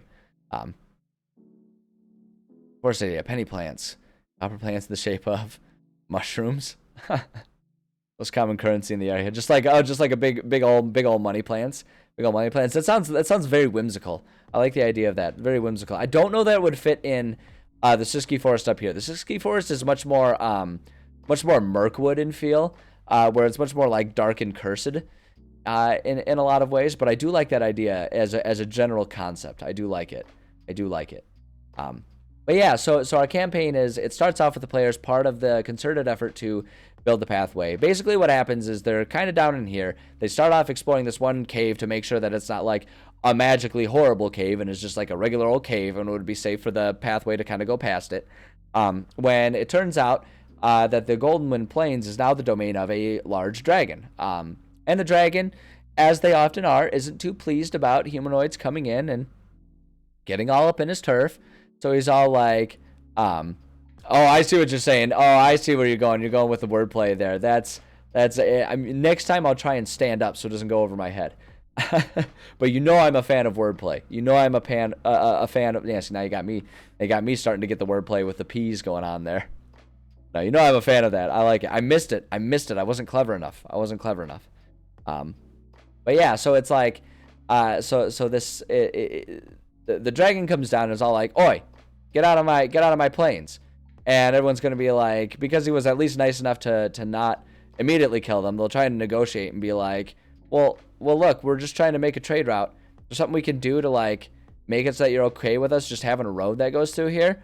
And the dragon will be all like, okay, well, you know what? There's this place called the Hall of Wisdom. There's some stuff in there that I really want. Don't worry about what it is. I just really want the stuff in there. But it's locked up with these magical keys. If you can find the magical keys, I just don't have time to go find them myself. If you can find me these magical keys so that I can get into the Hall of Wisdom, and you guys can go and do your thing. And our players being good players will accept the call to adventure and be on their way. To go find those keys for the dragon. And then over the course of it, the idea is that our players will also learn a little bit about what's in there so they can decide whether or not they want to help or fight the dragon to deal with it. Either way, it's up to them. A dragon is either appeased or negotiated with. Kind of. Yeah, that's kind of the end goal of it. Right? So it's like they cut the deal with it, so like there's the temporary pause in finding the road while our players go on an adventure to find the keys, right? That's their call to adventure, and like I say, hopefully they will be good players and not buttholes who are all like, no, we don't want to do that. It's like, okay, well then you all die, the dragon eats you, and the game is over. Right? It's like they'll be good players, accept the call to adventure, and then off they go. And they'll go back. There's a sort of like a temporary city placed up here, that they'll have to figure out. If the dragon finds out about that, they'll have to deal with that. But that's kind of a role play thing to see if it happens. But there's a city up there at the foot of the mountains. That's kind of like a temporary outpost that's been put there. The idea is that eventually it might turn into an actual city if it's defensible enough. But at any rate, our players go back there, meet with a scholar, find some information on it, and find some clues that suggest one of the keys is up among the giants that live in the tops of the mountains. So go up there, get a key, come back down, find the second key. Is hidden in the abandoned dwarven city of Cogdoral down there. So they go down to this abandoned dwarven city, find that, go back, do some more research. And now we're kind of writing the next step, which is that the research suggests that the next key is going to be among the abandoned elven city within the forest of Ashran Nalor. And the idea is that, they're like, basically what we're working on is like, okay, so their options are to re-go through the giant territory, which may not be really great. That's going to be a tough thing for them to do because they'll most likely, in having stolen the key, pissed off a few giants. It's up to them. If they choose they can do that, then the adventure continues that way. The other option is they can try and trailblaze their own way through the mountains, which is a bad idea, a very dangerous idea, and my hope is that the players will understand that. Otherwise, boy, oh boy, we're going to send a lot of difficult battles at them. Or the third idea is that in this one city that is now abandoned called Minadala, there was once a teleportation circle for rapid transit between Ashran Nalor and Minadala. And so our players can go and check that out and see if and hope that the magical teleportation circle is still in order. And so that's kind of where we're at right now, is them going through the process of getting to the teleportation circle in Minadala. Fix the teleporter. Exactly. Because when they get there, they'll find that the teleporter... No, go away. Oh my god. There we go. Computers are weird. Dragons. Choose greatness. Others have it thrust upon them. Oh boy. But yeah, so the idea is that they is that they're gonna go here. They're gonna find that the what they're gonna find. Always be careful when playing with portals, and that's you kind of tapped on the thing that's gonna be that I want to drop a little bit of foreshadowing for them, because what they go is they're gonna find that there's one person who is still living in Minadala, and it's a wizard who was originally tasked with protecting the city, because when the unhinging first happened, the people of Minadala didn't understand how bad and how long it would last. So they just kind of left when the wizard was like, look, okay, there's some dangerous creatures coming in here. I'm a pretty powerful wizard. I can handle this stuff. Let me get to the bottom of this. I'll fix it up, and then you guys can come back, and I'll make sure the city is still intact when you guys come back. So everyone was like, okay, we'll go. You figure out where these monsters are coming from, and we'll come back. And so they leave, and then the unhinging lasts for a couple thousand years. The wizard has basically been using some dark, twisted magics to keep himself alive, because he wants to, fulfill his promise. But it's kind of made him go crazy, because he's kind of like living with this reality break where it's like he understands that the only thing he was living for is now impossible, because thousands of years have passed, and the people he was trying to keep the city safe for are now dead. And so he's kind of like living in this like chosen ignorance of the reality that, the one thing that he is alive for is the one thing that's impossible. So he's just kind of this like crazy guy that they kind of have to deal with. And he had destroyed all of the teleportation circles because dangerous creatures were coming through those as well, including a lot of really twisted, mentally broken and and mutated elves have been coming through. Those who couldn't escape the city of Ashran Nalor were coming through, and they were very dangerous and very evil. And so he cut off the teleportation circle. But in his mental break, he's forgotten about that. So he's going to go ahead and help them with it. And then they're going to go on, and like this one, once we get to writing it, is going to be just like a really dark horror adventure. Whereas this one's just basically a monster hunt going on there. So that's basically what we're working on, is them working with the wizard to rebuild the teleportation circle, because at the time they don't realize how bad and dangerous that is. So that's where we're at. That's what we're working on here. Heads here in the room with the bad guy as they discuss their plans. Just randomly teleporting through. Hey, you know, stranger things have happened. You could always do that. Just later. Yeah, that's true. Yeah, like that's kind of like all that he kind of has to go on, but it's like the world's basically moved on from like what it was in the past, and it's more so about rebuilding to go into the future. Most people have kind of abandoned the idea of returning to what their ancestors lost. You know, it's kind of just like, you know, like the wilds are just the wilds. Whoever braves it first gets the spoils of whatever they find, and most people have just kind of moved on and have adjusted to life because it's been generations. You know, and so that's like where this wizard, he's just kind of like a relic that was left behind, a living relic.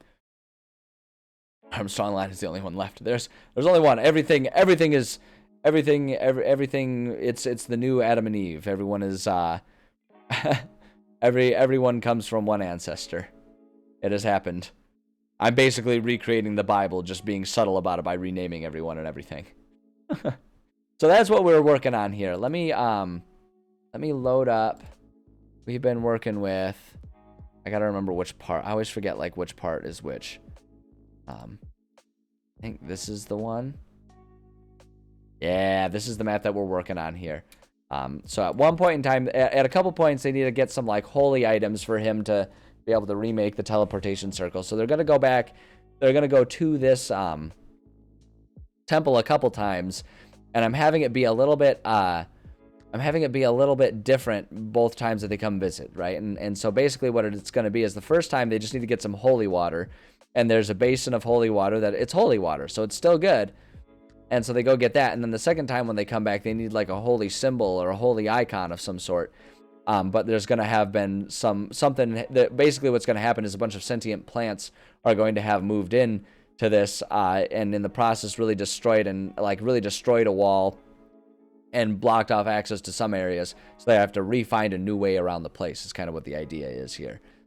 So that's what we're working on here. I'm going to go refill my beverage. I will be right back. I appreciate you guys' patience, and when I get back, we'll actually get working on this stuff. So give me just 1 second.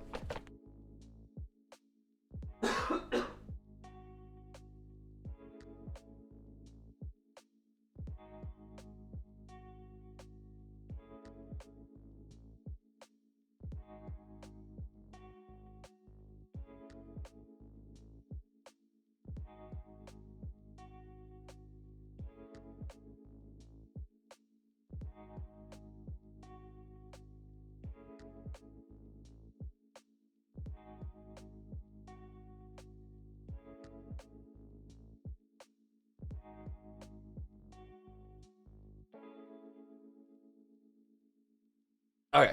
All right, I'm back.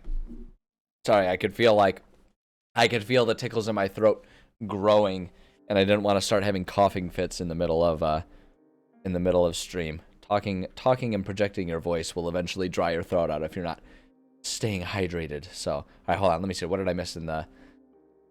Yeah, what kind of cool things are New Great Travels Dress? Gandalf. He was great grandson. Don't lie to me. Oh boy. Oregon Trail Part 2, kind of.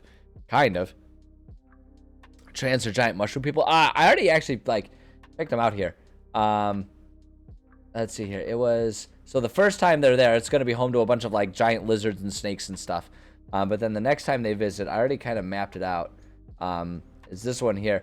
Yeah, it's going to be shambling mounds, assassin vines, awakened trees, and thorn slingers are going to be the enemies that are featured the second time they come and visit once we get there. So that's what we've got so far. I might change it, probably not, but that's what we got. Giant mushroom people being forced to on trans or be put on pizza. That's just twisted. That's some real twisted shit right there. All right, let's see here. So room 6 here. So the way I do these things is I like to kind of make a rough map. I'm gonna just move these over here so it's a bit more organized. all my crap is a bit more organized here. So I like to, as you can see, I've numbered all the rooms and I've kind of mapped out what the area looks like. And then I like to go in and I like to kind of just write down what's going to be in each room, and then we'll go in and we'll add the rest of the details.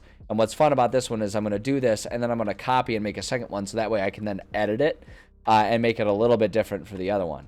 But I've predetermined already what's going to be in each of these rooms, whether it's like a hard battle, an easy battle, a trap, a puzzle, or whatever.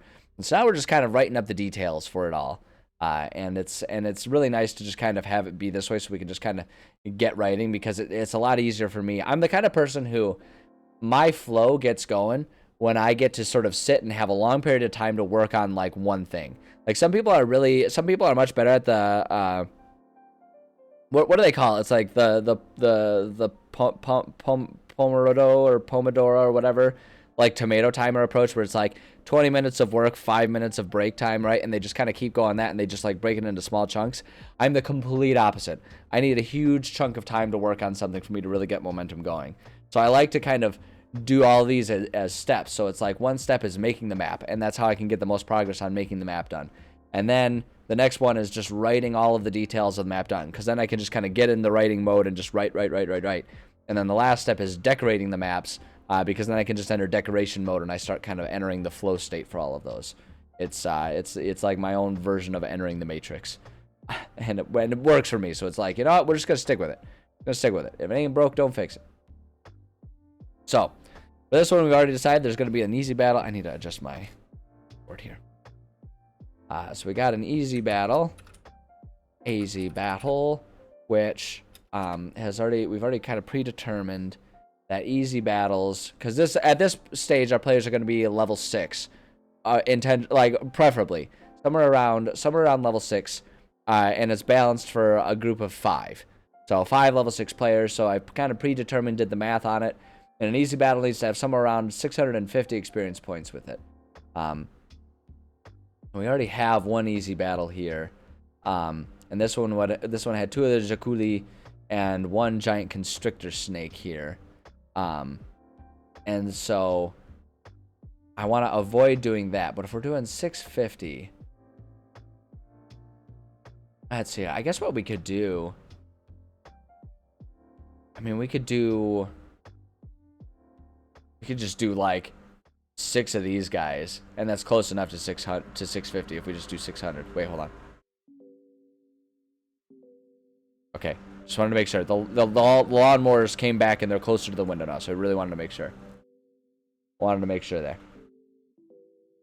All right, so I'm gonna do one that's got 6 of these. I might do one that's got 7 of those guys, and that'll do well enough.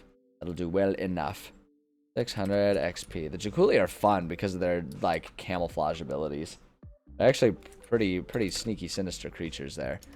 So 6 of these. An ambusher and 2 obvious weak enemies. Yeah, like there's you know, you can mix them up and do all that kind of stuff. You can do a lot of fun stuff like that. I take a very mathematical approach to designing my campaigns to try and make sure things are balanced. It's the best way that I found to make sure battles are appropriately balanced as I go. And one of these days, like, people have asked me to do it so many times. One of these days, I'll finally remember to actually do it. And I'll make a video to put on YouTube of how I go about deciding how to balance combats for given chapters based on character or player character composition and level and all that kind of stuff, because I do take a very mathematical approach, and it's an approach that I have found to work pretty well. I mean, every now and then something will go a little wonky and a battle will be like way too easy or way too hard, but as a general rule, it has worked. And so I'm kind of like, it's imperfect, but it works, so I'm gonna keep going with it. And people have asked me how I do it. Like, basically what it comes down to is I total up whatever, like, I think about, like, whatever chapter. I break my games into chapters, right, into sections, if you want to, you know, however you want to think about it. And I always think about that section as bringing a group of players from level X to level Y, right? So this one is bringing them from level 6 to level 7. And so all of the combats are based on making sure that players will get enough experience points to, by the end of this section, make it from the beginning of level 6 up to level 7. And I found ways to sort of mathematically, stepwise, increase the difficulty as they go through the section. And like I say, it's worked pretty well. I know, like, a lot of people will take instead a landmark approach, and I think that's a perfectly fine way to do it too. I think there's a million proper ways to do it. This is just the way that I do it, and it's worked pretty well for me. So one of these days, I'll remember to actually make a video to show it. So like, if people are interested and want to do it this way, they can. But that's why I have it predetermined what the experience points are going to be, like how many experience points a given thing is worth. And why I've also sort of predetermined what the enemies are going to be for any given section, because those enemies are based on the challenge rating, right? And how many experience points each challenge rating provides, and how that plays into what the total for an easy, medium, or difficult battle and all that stuff is going to be. So it's a very possibly over-analyzed approach to things, but like I say, it's worked for me pretty consistently, so I stick with it. But yeah, no, you're right. Like, level ups can really change things quite a bit, which is why I try to base the combats based on like what level I expect the players to be at a given time, and I intentionally provide the experience points to get them to certain levels within certain chapters, right? So it's like the amount of experience points that I provide will hopefully limit it so that they don't end up being, level 8 in a level 4 section, or vice versa, right? I try to make sure that there's enough experience points to get them up to the level they need to be as they're going. And the best way to modify that too, just pro tip, it's not really related to the mathematical version of balancing things, but just pro tip for any DM out there worried about players being underpowered and underleveled, right? Award experience points. Like, if you want to use experience, first off, you could always just do landmark or destination based. So it's like once they accomplish a certain thing, then like they earn the level up, right? You can always do it that way. But if you want to do something a bit more analytical, give them experience points. Yeah, milestone. That's the word for it. You can also, though, give your players. Sorry, I'm so worried that the lawnmowers are going to be so super loud on the mic. I'm so worried, but you know what? I'm just going to close the window just so that it's not a concern. Give me 1 second.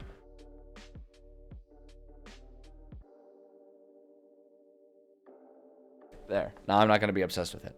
The other thing that you can do, if you want to do the math, like, because the reason I like doing the math is because my players get excited when they finish a combat, and then I can give them the experience points. They really like that. And the other thing is, if you do it experience points wise and provide side quests, which I like to do, then they have the opportunity to like level up and make things a little bit easier for themselves. They can like earn the things being easier. But if you're worried about them being underleveled because they're bypassing battles, award them the XP that they would get for having killed the enemies within the battle, and just think about it as in like not killing the enemy is worth those experience points, but rather properly dealing with the danger is worth that experience points. So that could include avoiding it altogether. So if they manage to do that, they still get those experience points. So I'll do that for my players, and I'll tell them, I'll be like, yeah, that guy ran away and got away, but as far as I'm concerned, like, because he was guarding that door and you're now in that door, you've handled that guy. And if he comes back with more, then you get more experience points. But for right now, you've handled that guy, you get the full experience points for the battle. So just a tip, just one of a million zillion options for how to handle that. But yeah, at any rate, easy battle. A few of them Jakuli. Roleplay, yeah. You can also give out roleplay experience points. But yeah, like you can even do it when there's no combat involved. Like, there's a lot of different ways to do it. And like milestone is basically just like the extreme version of offering experience points for non-combat based things, right? Like, that's just taking it to its final form, which is ditching out experience points altogether, which I'm fine with, and I've actually run games like that, and I'm in games that are run like that too. But the flip side is sometimes you get players that really like the experience points, like just kind of like how, like, some players really like to get treasure and then do shopping for their items as opposed to finding items, right? And stuff like that. Like, there's something satisfying for players about seeing their number of something go up when they accomplish something. And so XP is a really, really good way to sort of satisfy that reward mechanism that's in all of our caveman brains that make us really like to be rewarded for the things that we do that are hard. You know, we've all got that. We've all got that caveman brain that wants that reward, that little reward knob to be cranked up in our brains. We're all addicted to something. It just depends on whether it's a drug or an emotion or whatever. Everyone's got an addiction. Everyone's addicted to something. And if you're not addicted to something, you're probably just addicted to being superior to everyone else because you're not addicted to anything. So, joke's on you. We're all addicted to something. What are you gonna do about that, huh? If you try to like scold me for it, I'll just say like, it sounds like someone's really, really addicted to their superiority complex and telling me that I'm wrong. Gosh, it's a shame. It's a real shame. And that, my friends, is called 5th grade schoolyard bullying, where you just be contradictory at any turn. Yeah, no, I agree. Shopping can be real fun. The hard part that I always have with shopping is a lot of times my players will take the shopkeepers too seriously, and it won't just be like, oh yeah, here's a fun shopkeeper that talks like this the whole time, right? It's like, it's not just like, oh, what a fun shopkeeper. My players have the tendency to be like, oh my god, this shopkeeper, tell me your whole life story. What are you doing? What kind of quests can you offer me? We want to know about you, and we want to know about your family, and we want to know if you'll like come join our crew and everything like that. And we want to know what your enemies are so that we can fight all of them. And then we want to see what all kinds of secrets and stuff you have going on. So it's like, it's hard for me as the DM for my players because I can't just make a shopkeeper. I have to make a shopkeeper that also has this huge, elaborate backstory, because whether or not I write it that way, they're going to try and drag it out of me. So I have to be prepared for it. Otherwise, I'm just going to be sitting there trying to ad-lib things, and they're just going to roll their eyes if I don't have a proper backstory for the shopkeeper. So, you know, it's a double-edged sword right there. But all right, so we've determined the enemies that are going to be in there. Let me take a look at our map. We're working at room 6. So this is the entryway to our church here. And so I always do a bit of a narrative. I like to try and write a bit of a narrative for it. So that way, when the time comes that I'm actually running this campaign rather than just writing it, you know, if it's been a long time and I don't remember what it is, I've got some stuff to go on. The other reason that I write it as a narrative rather than just doing a bullet point list that just says like, church entryway has rug, you know, like a lot of the reason I like to put a narrative is so that way if I'm running the game one day and I'm just sitting there and it's been a long day and my brain is just not willing to think about actual poetic words and how to properly describe things, it's like, oh, I can just read it and just like read the thing, and it sounds a little scripted, but you know, it gets the job done. Oh no, it's not underwater. Here, I'll pull it back up. It's not underwater. It's meant to be carpet, and I just got tired of the fact that for this, I use Dungeon Draft, which I really like. But it tends to be the carpet, like all of the baseline carpet is like this maroon color, and it gets really repetitive if I do that all the time. So I made it blue carpet this time. I don't know what made me choose blue, but I don't care enough one way or another to change it now. It's like, there, it's got blue carpet now. Just... That's gonna be. It's like it was either gonna be blue carpet or blue tile or something like that. But no, yeah, no, it's not underwater. It's not underwater. There is another part of this area that will end up being underwater. I think it's this one. When we get to it, is this the one? Yeah, this is the one. This will be part underwater. This is turned into a swamping area or a swampy area, but we're not on that part yet. We'll get back to that. Finish your starting castle. Nice, nice. It doesn't even matter what you finish. It always just feels really nice to finish something. I love that feeling. Being able to check something off the to-do list. Beautiful, beautiful feeling. Every single time. But yeah, so this is going to be in the entrance here. So I always like to write a bit of a narrative, and then whenever I'm doing DM notes that are just like for me to mechanically remember how to run things, I always put it in red. Yes, the holy room, the holy water for this one is going to be plopped up there. I'm going to put a basin there. and so it'll be so there'll be a basin of holy water for them. It's basically, I'm basically like, I wasn't explicitly setting out to do it, but this particular temple, I'm basically designing to be a Catholic church. So it's like there's going to be the baptismal fountain up there, right, with all the pews and everything there, with all kinds of religious icons and like communion stuff, like communion wafers and goblets, like goblets and trays for the communion wafers and wine. I didn't really set out to do that. I just kind of realized, realized that it was kind of like happening. So, you know, the connecting room for the confession. Oh, that's a good idea. I hadn't thought about that, but that would be a really good. That's a good idea. This could have like a few confessional booths in it or something. You know, it's like you put like a confessional booth like tucked back here, one tucked back there, something like that. That's not a bad idea. You just put a couple confessionals. Oh, look at that. See, this is why I love doing the writing on stream and sharing ideas, because y'all have such cool, clever ideas that, like, I'd like to think, like, okay, I'll go ahead and toot my own horn a bit. I like to think I'm a fairly creative person. I come up with some cool stuff. I make worlds for my players, and they all love them. But you know what? I'm not the only person with cool ideas. Y'all got some really cool ideas, and I love shamelessly stealing them. I love stealing those ideas and using them in my games and pretending like they were mine. Yeah, the Jakuli could be kind of tucked away in the confessional, so they could just like flat out miss them. And it's like, it's basically like they have to fight them like a punishment if they're getting nosy and trying to steal from God. I told this story the other day I was on stream when I told the story about how I was, during work, I was once accused of stealing money from God, right? Did I tell that story? I told that story. I swear I've told that story. Maybe it was like, I don't know, has anyone in the audience at this point heard me tell my story about stealing money from God? It's one of my favorite stories. It's such a good one. So ridiculous. I've never been part of, well, I'm not going to say never, but it's, yeah, okay. All right. Story time.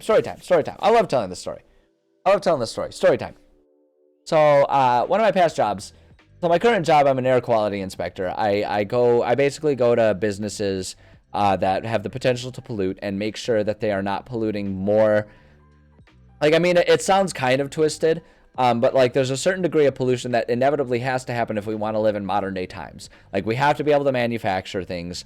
That's just how it goes. Like, we have to have energy in some way, shape, or form. We have to have electricity. But my job is to go and make sure that they are properly controlling said pollution, so that they're not destroying the environment. Right? That's what my job is. And so it's an uphill battle, but that's what I do. Exactly. We just make it less dirty. But before my current job, I worked as a food safety inspector, food and water. Like, I did food and water basically.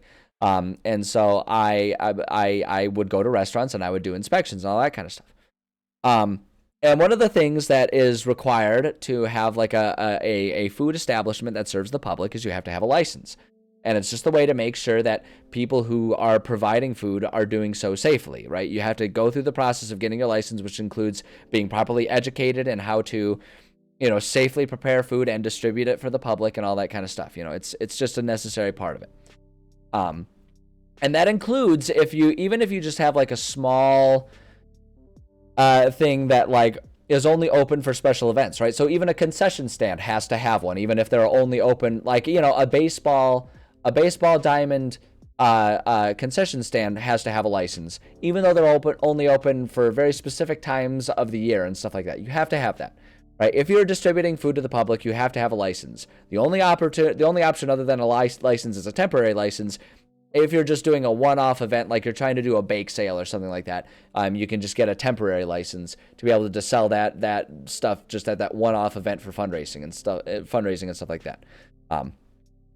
So one group that has to do that includes if you are a church operating a charitable community kitchen. And for the most part, they're all on board with that. They're like, yep, no, we'll go through what we need to do. It's good that we are making sure this is safe. And it's just what we have to do so that we can do community events, be open to the public, let people come get, food, whether it's a soup kitchen type of operation or just doing like, special events like community dinners and stuff like that. Like, a lot of churches love doing fish fries and stuff like that during Lent and all that kind of stuff. So they go through the process and they're willing to do that. Some churches, however, They don't like doing that. And the reason they don't like doing that is because it's primarily old people who have a hard time having the energy keeping up with all of the requirements of it. It's just difficult for them. It's difficult and they don't like it, right? But we require it if they're going to do it and all that kind of stuff. So that's the background of the story, all right? Every year, like, licensing gets renewed at the same time every year. It's just easier to do that. You can get, you get your license and they renew at the same time every year. So during licensing, we have to go through the process of mailing out renewal forms so that people then can mail in their renewal with their money and stuff like that.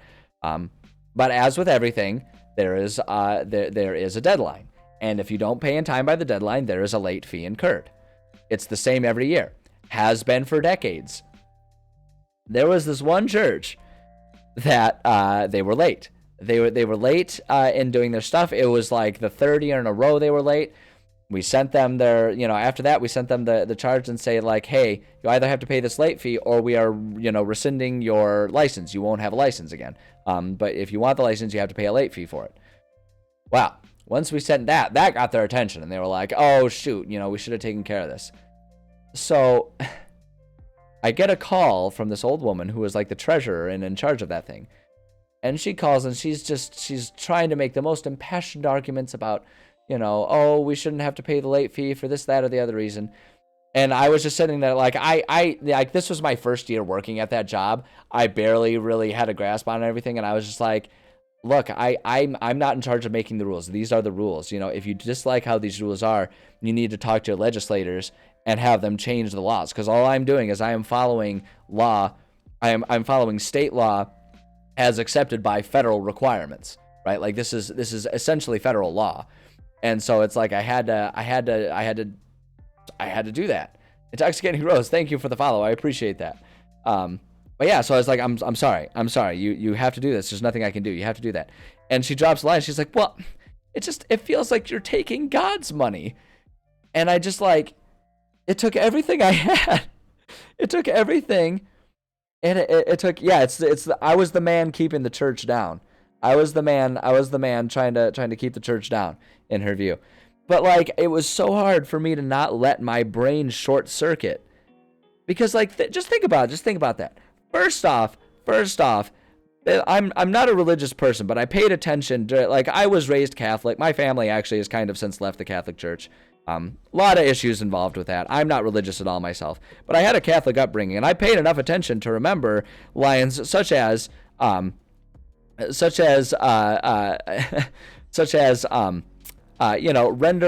unto Caesar what is Caesar's and all that kind of stuff, which is basically Jesus saying, look, people, if you have money, pay your taxes and be good to those who don't have money. Right? It's like, I remember that stuff, but I didn't even go biblical honor. I didn't even get biblical honor. I just like, yeah, exactly. The Bible says all that kind of stuff. The Bible says a lot of things that a lot of religious people don't like to follow because it's not convenient. But at any rate, the other thing that just baffled me, I was like, okay, it's God's money. You're right. I'm taking God's money. What else are you going to spend God's money on other than God's kitchen? That's what the church funds are for. So you can keep the church operational. If you want to do these types of things, what else are you going to use that money for? Hopefully not pocketing it, right? Oh my God. It was so baffling to me. Oh man. Yeah, no. We're just that's a totally fair concern. No, I don't remember exactly what brought it up here. But it was it got brought. Oh, it's because we're designing a temple, which I'm like just sort of like without meaning to started designing it as a Catholic church, and that made me think of the time when I was accused of stealing money from God. And that's a really good one. That was a really fun one. It's just, yeah, when you have a job that works with the public, oh man, it's yeah, no, I have to, for my job, 'cause like I say, nowadays I'm an air quality inspector, so I have to enforce a lot of federal air quality laws. Some federal laws are awesome. Some federal laws are a pain in the ass. Some federal laws are non-existent when they should exist.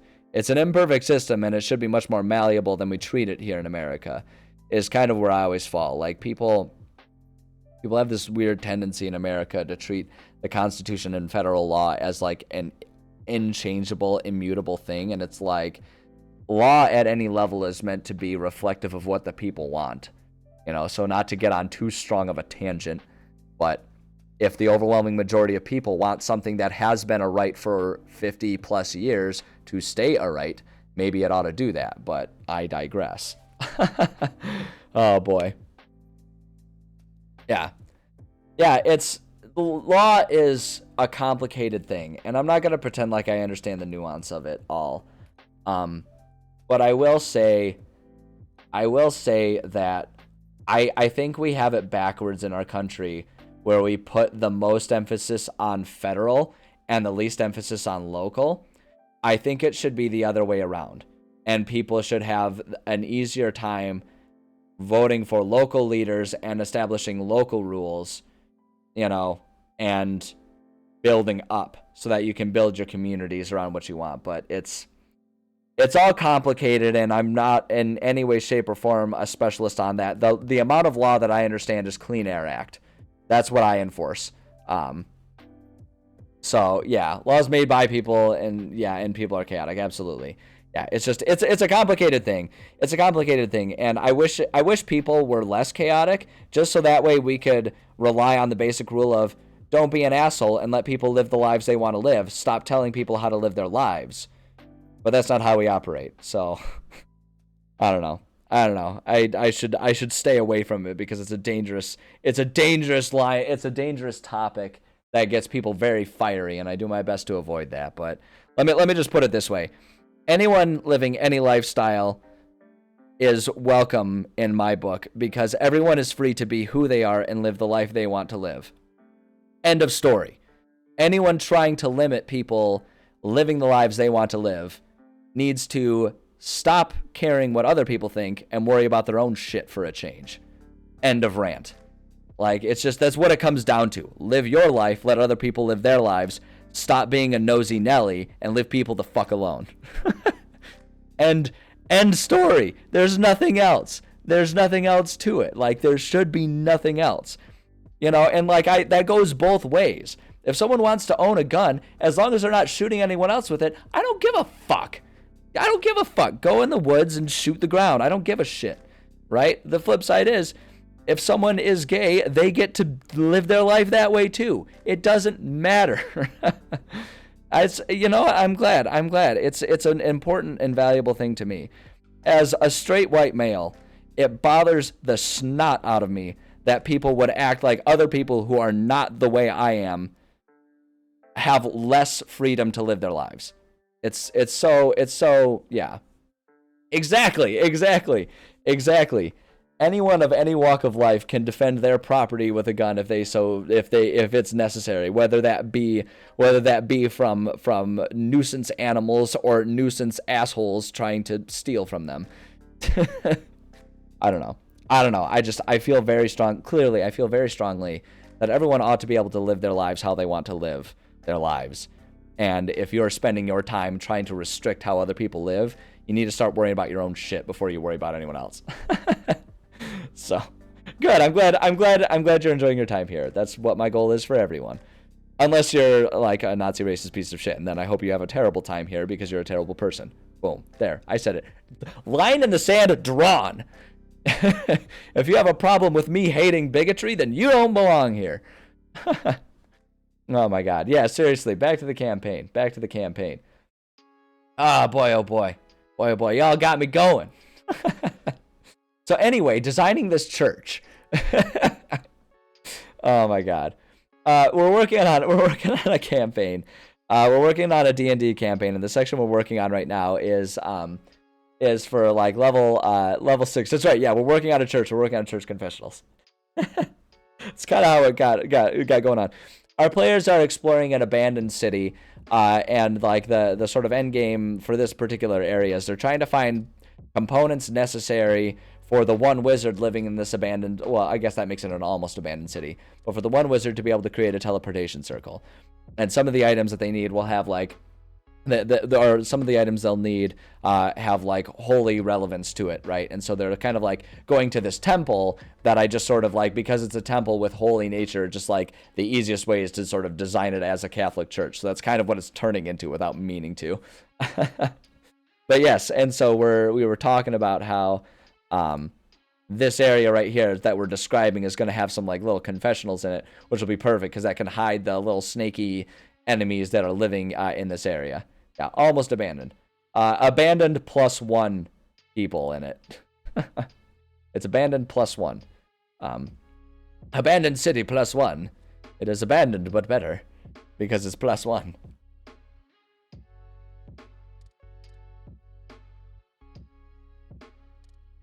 Items are, when the runes are items they need for metagame, Portents of Fate. I mean, runes. So like, I've got my homebrew rune system. Runes are just to make everything more chaotic and exciting. No, the items they need are just like, it's kind of an arbitrary thing. It's a little hand wavy just to give our players excuses for things to do, because we are trying to make a game. No, like it's basically the wizard's like, oh yeah, I can fix it for you.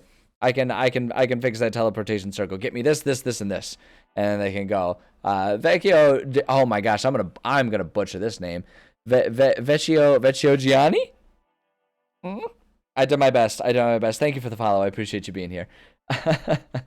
But yeah, they're just trying to find items that the wizard needs. It's like, oh yeah, if I'm gonna create a teleportation circle that's going to this place, I need this item, this item, this item, and this item. And so that's kind of what we're doing. Good enough. That's what I strive for. I don't strive for good. I strive for good enough, right? Because if you strive for good every time, people start expecting good. But if you strive for good enough, people will tolerate just about anything you produce. And that really takes a lot of the pressure off. So, I made it. Job well done. Go team. Go team. Oh, golly. No, seriously, though. I'm glad you're having a good time. Glad to have you here. So yeah, we can kind of describe this room. If we're gonna like make it a confessionals room, we can kind of just describe. And like I say, I like to write out like a bit of a narrative, so that way if my brain isn't working right when I'm running the game, I can just like read it and it'll feel scripted, but it'll work. So we can start to describe as you leave. Actually, we'll say as you enter this room, you notice a few worn but still intact, intact, there it is, yep, still intact confessional booths, there it is. Even from the outside, you can tell that the interior of these booths is likely to be musty and filled with cobwebs. I don't know that we need to add a whole lot else there. The rest of the room is largely empty with grand stone construction. Hold on. Grand stone construction, and what might have once been lovely stained glass windows, though they are now faded and broken. Boom. There we go. That's painting a bit of a picture there. Confessionals should definitely have a disembodied voice. Religious or good aligned does nothing if they're neutral and damages if they're evil aligned. I do like that idea. I'm actually I might steal that from you, but put that as like a trapped item in room 15, since we've decided that room 15 is going to in some way, shape, or form be trapped. I kind of like that idea. I might have an item that does that. It's like, and like have it just be like a confessional cloth or something like that, or a cloth of absolution. And like if an evil character touches it, it like burns them or something like that. I like that. I like that idea. One remaining candle stand. Oh, I like that idea. I like that idea for the description there. Broken rosary beads. Ooh, that'd be fun.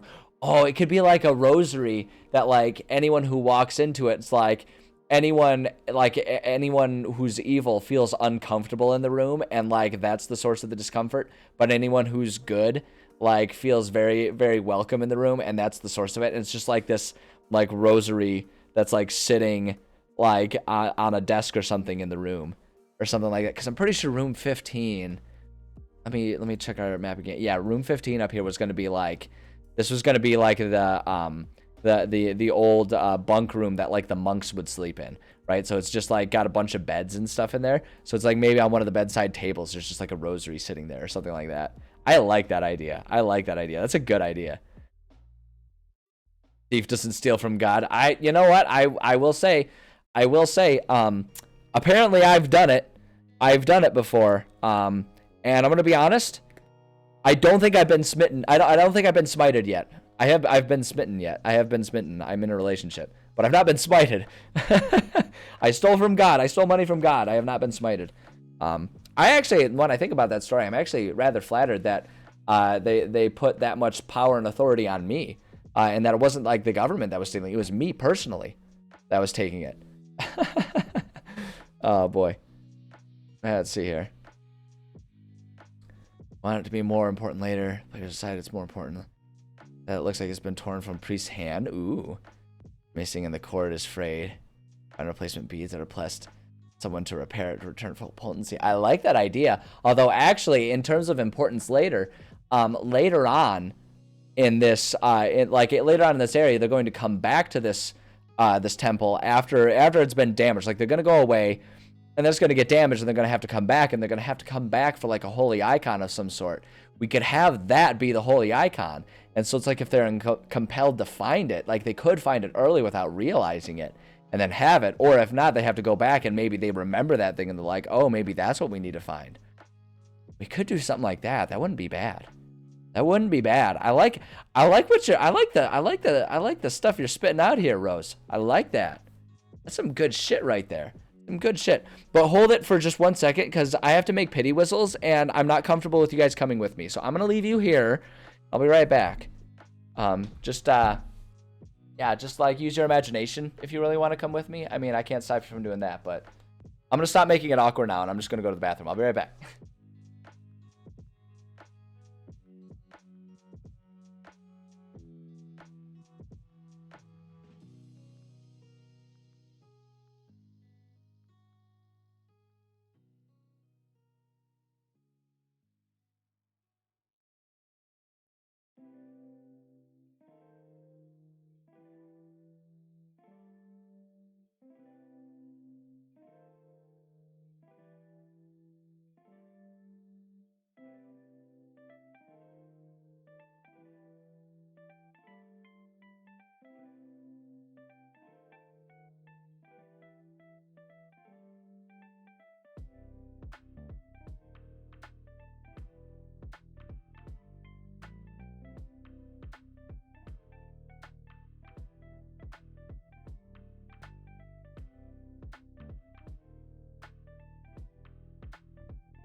Much better. Everything came out perfectly. It was a very relaxing trip to the restroom. So very, very, very, very refreshing trip. I've thought about one of these days, if I ever make affiliate, I've thought because like I always feel bad about the concept of like subscriptions being there without me being able to offer like some good benefits. So I've thought maybe one of the benefits is I can get another camera and just put it in my bathroom. So that way it's a subscriber bonus. You do get to come with me when I go to the bathroom. But what I would do is I would set it up on the wall right when I'm facing the toilet and using it, and I would just make uncomfortable eye contact the whole time. And I would just like stare at it, like just like deadpan the whole way. And that would be the subscriber bonus. Do you think people would go for it? Do you think people would like that? I think people would like it. I think there's probably 5 people in the world that, like 5 very specific people that would like it, and no one else. Subscribe to make me not do. Yeah, that's the different tiers. That's the different subscriber. The different tiers of subscription. Low tier is I do that to you, and upper tier is that I don't. So that way I can try and like force people into it. Oh my god. Alternatively, and just do everything via Patreon. And one of the stretch goals on Patreon is that I start an OnlyFans. And there we go. That's right. Swear to God, guys. If we don't make this month's sub goal, I am moving the whole computer setup into the bathroom. And I'm just popping a squat there, and I ain't moving for 4 hours. And you're going to be seeing me drinking, so you're going to understand exactly what's going on there. Oh, my God. On the fence. Yeah, see, there we go. All right. Already, I consider that proof of concept. It's not an immediate no. What did you get? You came back to the discussion of me putting up a bathroom cam as a subscriber bonus if I ever get to affiliate. So that way it's like that's what you get. That's what you get if you sign up. Instead of what we'll do is we'll set it up so that instead of advertisements when I take breaks, you get to just like make eye contact with me as I make wee wee. It'd be perfect. I think it'd be perfect.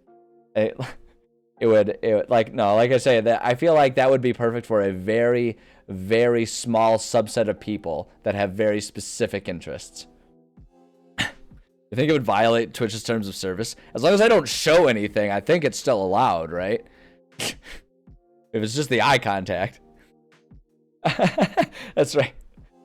Please don't do it. Please don't ban me. Please don't ban me. I'm just joking. Please don't do it. Please don't do it. I'm dead serious. No, I'm not serious at all. Please don't take this away from me. Oh my God. Well, like I say, that's a different streaming service. It exists and I'm not opposed to it, but I gotta be getting paid a lot more money to do that one. I gotta get paid. So I gotta get paid the big bucks if I'm gonna get naked on screen for you guys. Might help me establish my own. That's right. It'll be like I'll rely on one of those like really specific, like the hyper specific niche audience that's only got like 17 people that hang by, but god damn are they loyal because I'm the only one creating that content that they want. The boy who creates his own fertilizer. That's right, exactly. That's what it'll be. Oh, that's perfect. It won't be a bathroom. It'll be an outhouse, so it's all natural. There it is. That's the environmental part of it. We got it. We figured it out. Stream over. See, catch you guys later. I'm going to be famous. I'm going to be famous. It's been fun while it lasted. I'll see you guys on OnlyFans. Hell yeah. Hell yeah, we're going. That's it. That's the end. That's all of it. That's all of it right there. Game over. No, I'm just screwing around. I wouldn't do that. Like I said, I gotta get paid a lot more money before I start getting naked for people. I'm not saying never. Oh, good God. All right, what the fuck were we writing right now? We're talking about got one remaining candle stand. That's right. Very specific uses for that. Okay, all right, changing the subject. Oh boy. We have fun here. See, this is so much more fun. Like, it's just suddenly worried. No, John. Au contraire. There is no worry. There is only excitement and good fortune ahead. But God, I appreciate the follow. I'm glad to know that me discussing urinating on stream and or sitting in an outhouse on stream is what really clinched it.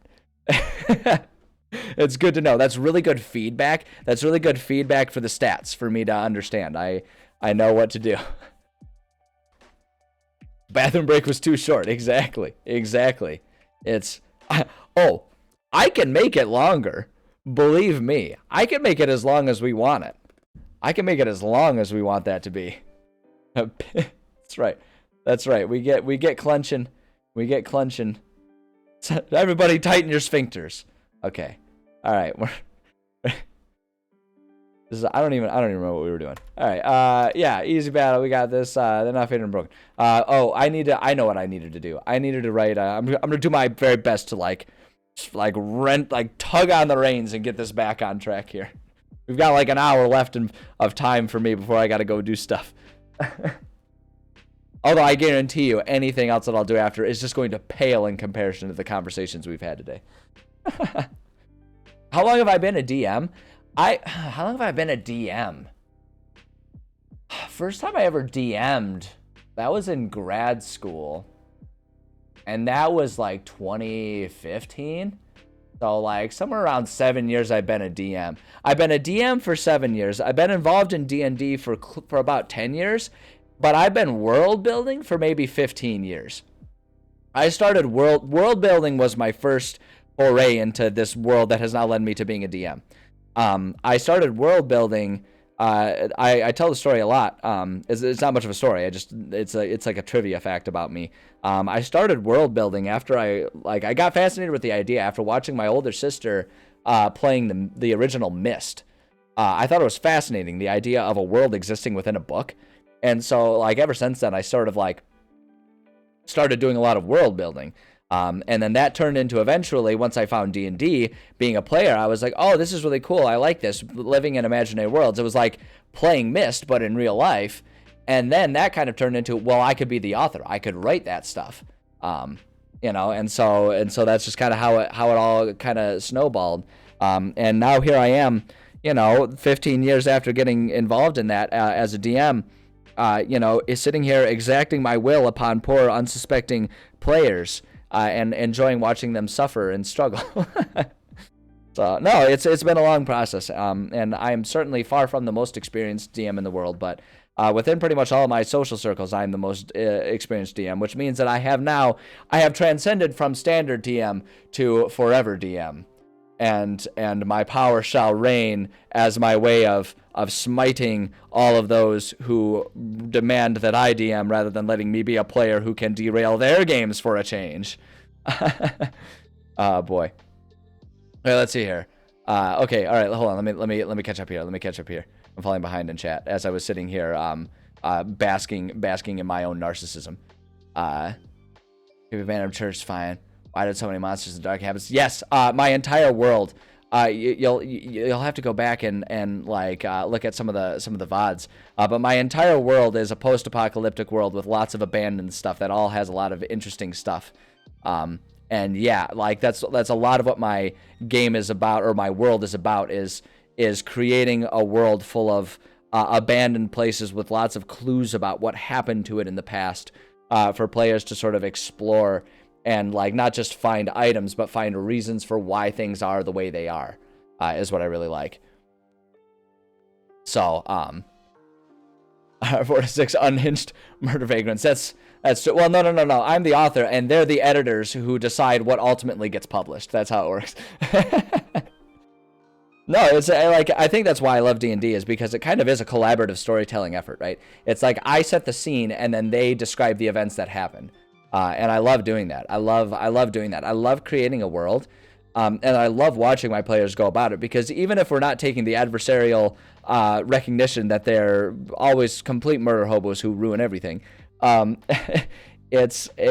love creating an environment and seeing how they react to it, because there's always differences between how they react to it versus how I imagined it. So it's like, I absolutely love that. I love the fact that I can create an environment and then let them see how the story gets told within that environment. I have so much fun with it. I have so much fun seeing, because like it's so fascinating to me. Like I'll create a character with in mind, like whether or not that character will be a friend or a foe. And then it's like, it's so much fun to see whether or not the way they perceive that character aligns with that, right? Because like, sometimes I'll create a character that I'll think is like super sympathetic and this really like tragic character, and the players will go up to say, they'll interact with them, like, God, this guy whines all the time. I hate this guy. This guy's the worst. And it's just so amusing to me. I have so much fun with it. But yeah, no, the collaborative storytelling part of it is really, really my favorite part of it. Murder vagrant. I like that. I like that. Adventure. I guess it was basically a license for murder. So someone who was like very open about it. I like that. I like that. Sort of like the a very. It's almost like a lawful evil type of setup where they're like, no, this is the way that I get to indulge in all of my twisted fantasies. I really like that. Shopkeeper dilemma. Yeah, my shopkeeper dilemma of me. Yeah, like of every time I create what's supposed to be an unimportant NPC, that's the NPC that players glom onto, right? Every single time. It's like, yeah, okay, yeah, shopkeeper, mark number 3, third mark that you've encountered in this city. And like they don't catch the hint that it's like, he's a vessel for you to sell stuff. And they're all like, why is he the third mark? What's going on? What kind of mark conspiracy is going on in this city? And then it just like explodes into like this insaneness. And I'm like, I don't understand what happened. You guys were gonna sell an old locket. And now we're taking out the king. Okay, all right, off we go. Let's do this.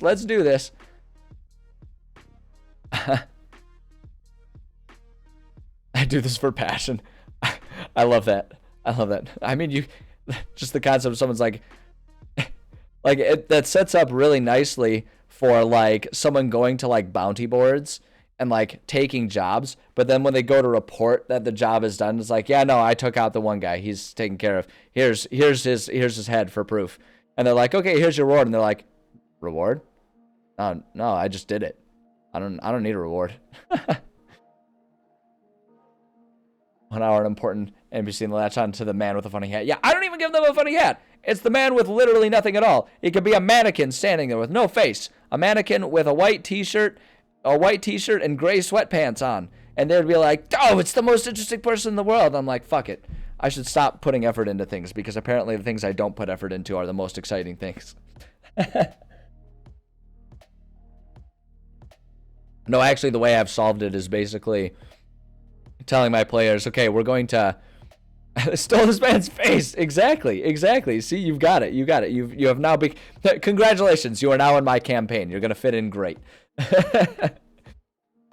No, the way I've actually solved it in the past is I've told them, I'm like, okay, I am going to create for you guys a store that is D&D Walmart.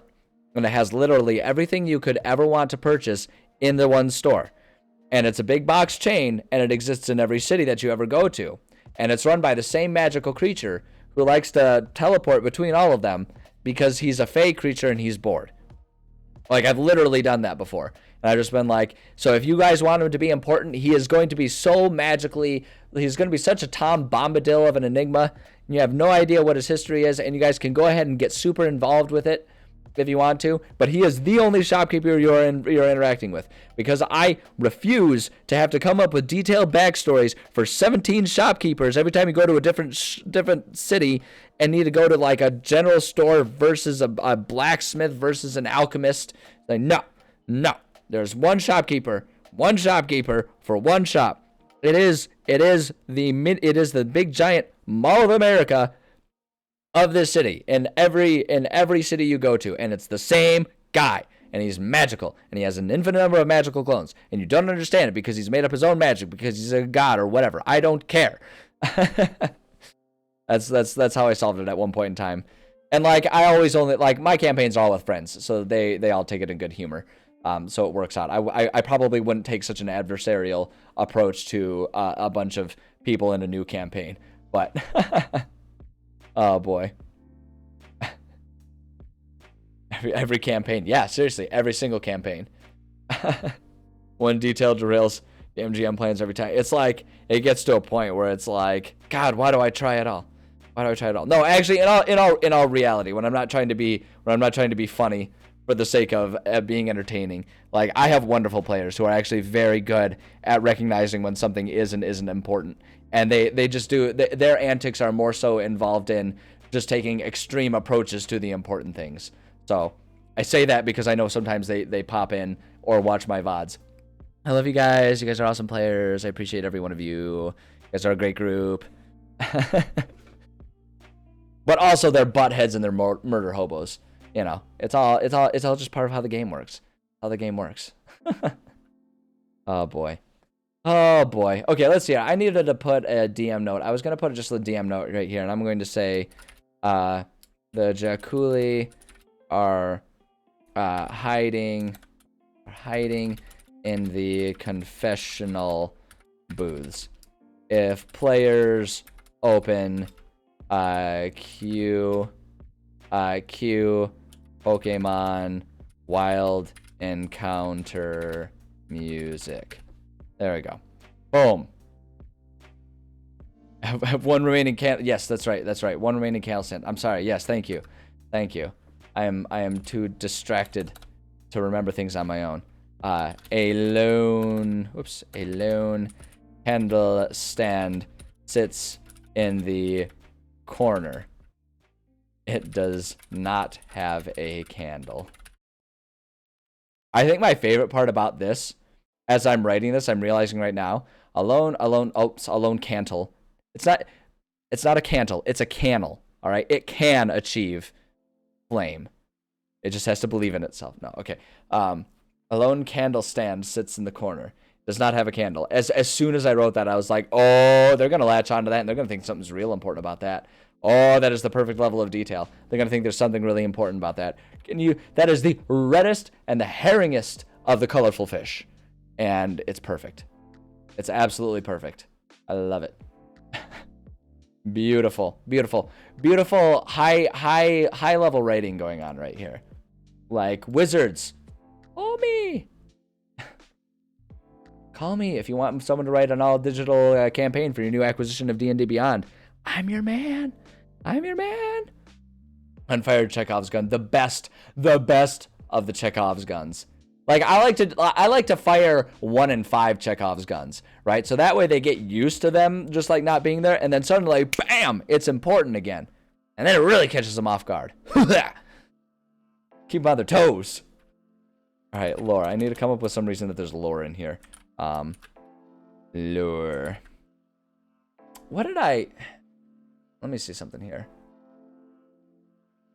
Oh yeah, so the lore that I was gonna do in here, like I'm trying to have so I'm trying to have the lore of all of these smaller dungeons that we're working on right now kind of play into the larger impacts of this city around us.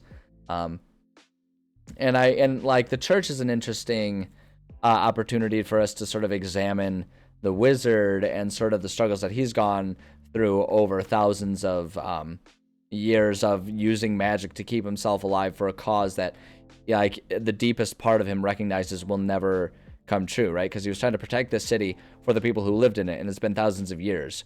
So they're not coming back. They're dead. They cannot come back. And like part of him knows that, but has like intentionally abandoned it. So I kind of want the lore to kind of play into that, but we've already kind of included a few items, so we could just have the lore in general be about what the nature of this church was. Having to improvise details about a random religion. One of the PCs got super interested in it. Core tenets. Yeah, like stuff like that has happened to me all the time, where people will be like, oh, I'd like to research this thing, and I'm like, oh yeah, this thing. You know what? Just so we can keep, like, what I'll say is just so we can keep momentum going. Yes, you find some information, and you find this one relevant detail, and they're like, oh, cool. Yeah, it'd be really cool if I could get some other details. I'm like, yeah, you take the book, and we'll have that be something that you can like get more information from. As I'm like, you know, I'm calm and ready to go with it, and then in my mind I'm like, oh fuck, I have no idea what this thing is. I just randomly made it up, and I'm like typing a note off to the side where they can't see about like come up with details about this item. I have to do that stuff all the time. Scripture on the wall of a confessional booth. Ooh, that'd be a good way. Hide it in there, so it's like if they want to get something out of the room, they have to face the danger. I like that. Like the subtle like forcing them to go through the trial to find the reward from it. I like that. That's good. That's real good.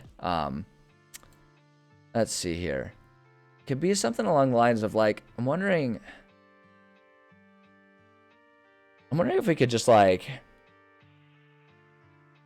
I don't know. Like I say, I want to make sure that it somehow plays into the city at large.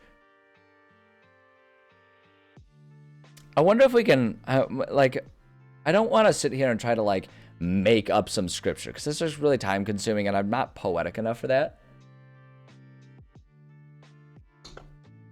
But I have an idea.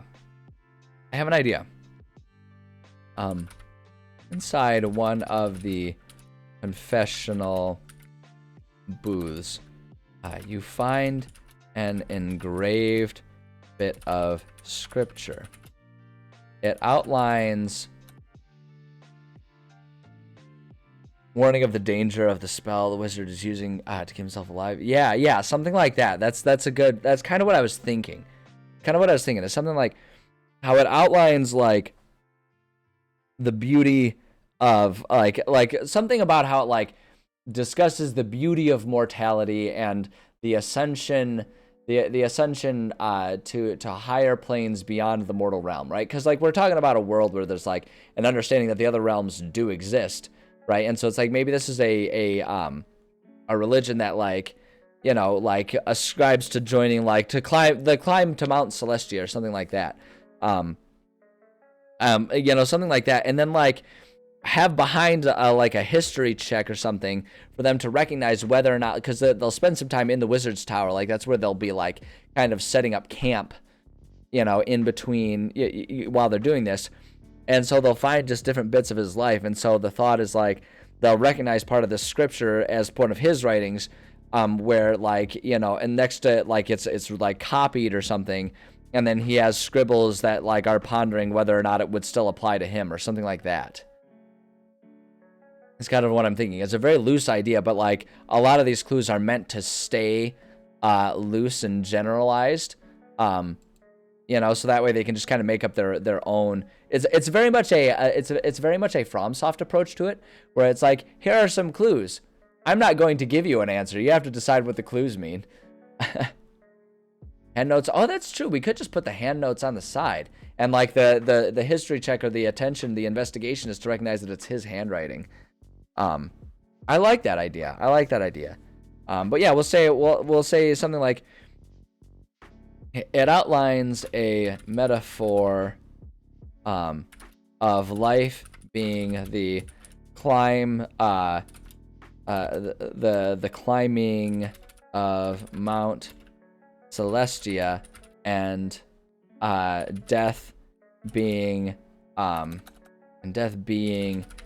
the final step to reach the summit of ascension. Ascension? Why can't I not spell ascension today? I give up. I give up. There it is. Oh boy. 17 investigation check. Yeah, I mean, honestly, I might even make it lower than that, because it's like, it's not like I'm hiding anything other than just lore and understanding of who the wizard is, because the wizard isn't evil. He's just like, this is what he's done to himself, and like the idea is like I almost want them to find this information, because I want them, because like this is just sort of like a fringe bit of information for them to understand why this guy's insane, right? Because he's definitely going to come across as really insane. And so this is more of a passive backstory for them to just sort of like understand and sort of learn sort of what the impacts of this world have been, right? Like that's kind of what a lot of it is about, is it's just kind of about them learning the nature of this world. And so like learning that like he's done, like the things that he's done, you know, have led to this, and like maybe he had good reasons, but at this point in time it's like, you know, why is he doing it? What was he doing it for in the first place? Is he good? Is he bad? All that kind of stuff. Just like, just presenting them with the information. So DC 30, I was thinking 14. I was thinking DC 14. So yeah. See, sorry, my voice got weird there. At first on accident, and then it was on purpose. I played it up for the funny, and now it's funnier because I explained it. Okay, so yeah, being the climbing of Mount Celestia, and death being the final step to reach the summit of ascension.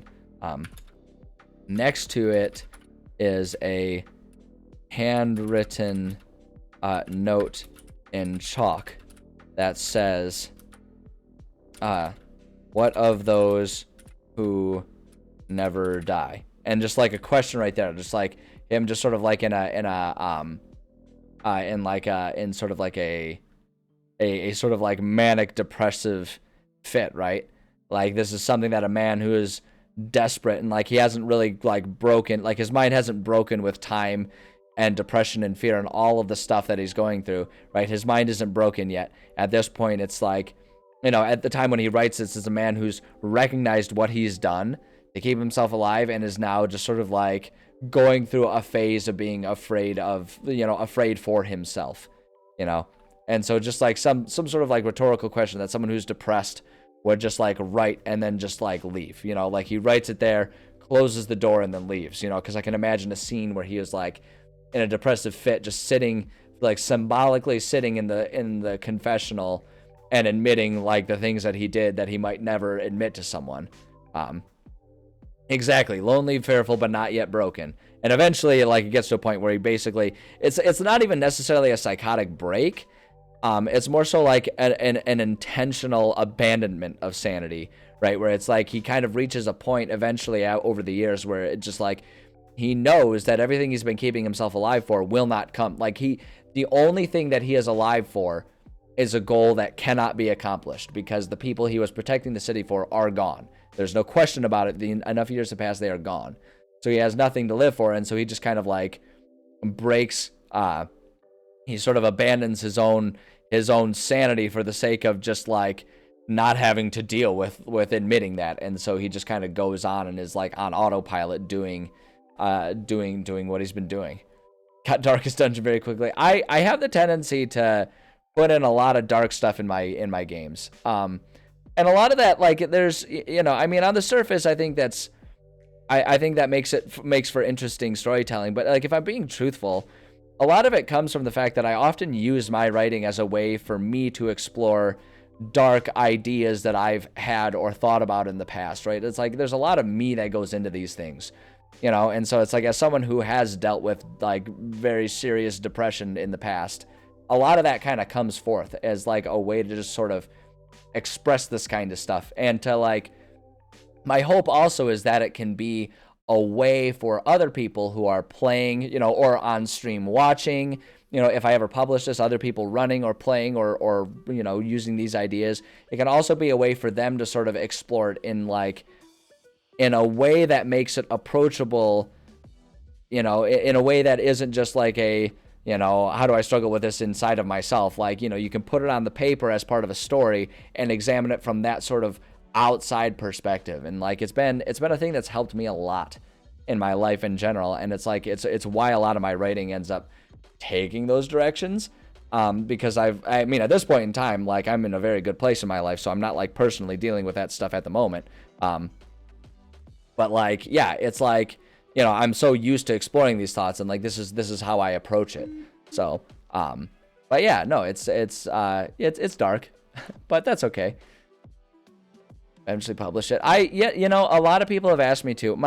One of these days when I've got time, I probably will take the time to figure out how to easily, like, what format to put it in, so that I can share it on like DriveThruRPG or something like that.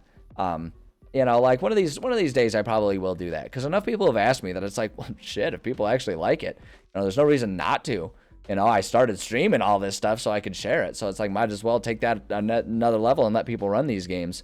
The hard part is finding the time to go through the process, because I feel like I would have to find a way to convert this all to like PDF, and in a format that works for people. And I'd have to take the time to like either explain why I formatted it the way I formatted it, or reformat it in a more conventional approach. And that'll take a lot more time than I presently have in my life. But one of these days, and just the fact that people would want me to is like really flattering, and it means a lot to me. So thank you for saying that. I appreciate that. One day, one of these days. But for now, our depressed angsty wizard will live on, in my VODs, which everyone is welcome to check for. And let's say the other thing too, everyone is always welcome to just go ahead and like take these ideas and, modify them or use them exactly. It's just, it's not in paper format for them to do that. You have to watch the VODs and take the ideas that way. Oh boy. One of these days. Anyway, yeah, I like this. I like this. And then what I'm gonna do, like I said, we're gonna go ahead and do our DC 14 to DC 14 to recognize that the handwriting is cis handwriting. That's his nickname. Right, because his full name is like Zoltir Sis or something like that, and so he just goes by Sis. But yeah, we'll just kind of leave it right there. And the one thing too, like I'll mention this too. Just I always try to make sure I mention it. So if anyone hasn't heard me say it before, when I'm doing these DC checks, most of the time I will just say DC and the number, and I won't specify exactly what check, because I don't want a situation in which players are failing until they guess what the right thing is. What I'd prefer is for them to say like, oh, I'd like to understand this thing about this thing. And I can be like, okay, how do you approach that? And they can describe it. And then I can say like, okay, make this kind of check. And no matter what, just the DC is going to be 14, because that's like the difficulty. That's how hard it's going to be. But I don't care how they do it, right? So if they wanted to just say, oh yeah, I want to do an investigation check to see if I can recognize the handwriting, it's like, great, yeah, you can do that. Or if they want to be like, can I do like a history check to see if I recognize this like scripture or this writing or something like that? I can be like, sure. And then the success would be like on the history of them remembering from a couple days ago when they were in the Wizard's Tower and they saw it like in a notebook or something like that off to the side or something like that, right? Like I want to encourage creativity, and the best way to do that is for me to not require specific things, but rather require creativity. Like basically it just requires them to do something. You know, the more obvious utility of it is like situations where people are trying to climb a wall. It's like, do they use like pure athletics to just like muscle their way over the wall? Do they use acrobatics to sort of like wall run their way up? Either one is perfectly acceptable. So as long as I just say like, okay, yeah, it takes DC like 12 to scale this wall, then, you know, then that gives them the freedom to do it. Same with handling a trap. Are they going to just try and like brute force break it? Are they going to try and sleight of hand it? You know, are they going to try and scout out a pathway around it? But yeah, so it's like, you know, that's why you'll see me say DC 14 to do this, not DC wisdom / investigation. You know, nothing like that. It's just like, yeah, they'll need to make a check to do this. I don't care what check it is. Sometimes I'll do specific things, but that's usually if there's a specific trap or something that I need them to get through. But yeah, role play, but not limited linear role play. Exactly. Yeah, it's like, it's, you know, it kind of goes back to what we were talking about before, where it's like the authors are the players, right? And so it's like they get to decide what the details are. I'm the one providing the setting. You know, it's like I provide the setting. They then are the ones who go through and do the actual like stuff, the actual investigating, or the actual detail writing, I guess is what I'm trying to say. Specifically in this one, it's investigating. You know what I'm saying. It's just I've been on stream for like 3.5 hours, so my brain's turning into mush. Slowly but surely. Watch the decay of my mental state. Like the wizard. He's an analogy for me. On stream. You're witnessing it. No, that's not true. Or is it? I don't know where I'm coming from. Alright, sorry, I'm getting punchy. No, that'll be tomorrow night when I am doing kickboxing. Mondays aren't kickboxing days. I don't get very punchy on Mondays. Every hour is 100 years. Exactly. 100 years. Time has no meaning. Time has no meaning. Everything is imaginary and nothing is real. But everything is real and nothing is imaginary. Time is a vacuum, and I am trapped inside of it. Alright, it's getting weirder and weirder by the minute. Rein this in. Let's try and get another room done here, right? Alright, room 7. This is just the entryway here. It's gonna have like a medium battle here. Okay, I have an idea for this one. First off, medium battle. And we have not done a medium battle, so we can just kind of go crazy. I try to make sure that like, even though there's like multiple easy battles, none of the easy battles are exactly the same. I just try to do that just to make sure that like, it kind of helps players stay on their toes, you know, so that way it's not like everything feels super samey. So like, you know, this is our first medium battle, so it's got to be worth 1,250 experience points or somewhere thereabout. I just do 3 of the giant constrictor snakes. That puts it up to 1,350. but that's not so much that it really changes anything dramatically. I think I'm gonna do that. Another option could do, man, we could do like a real mix of a whole bunch of other things, like a real zoo terrarium going on there.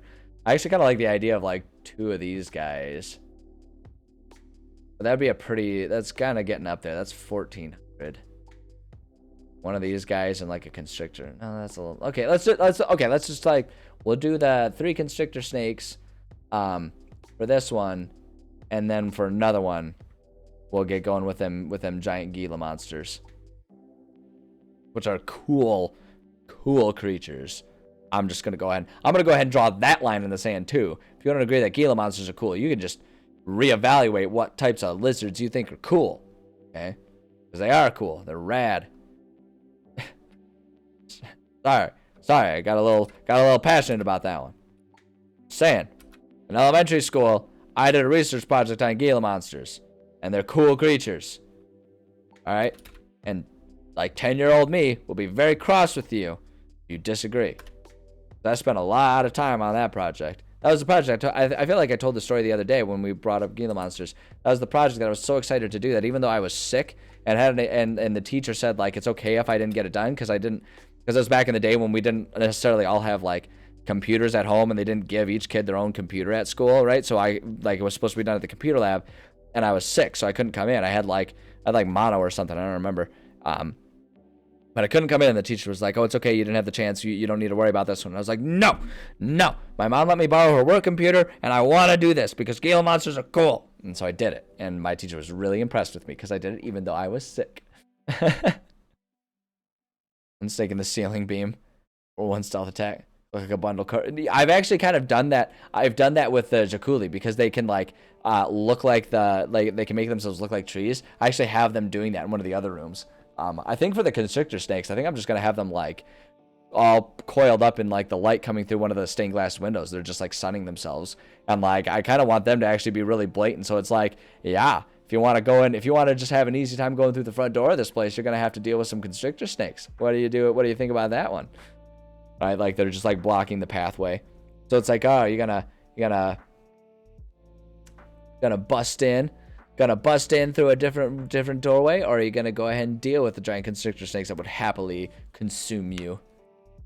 Be moving with the wind. Yeah, there you go. I mean, that's a cool setting. That is a cool setting, and I may still use it. But I'm thinking for this one, I want to make it a very obvious gauntlet.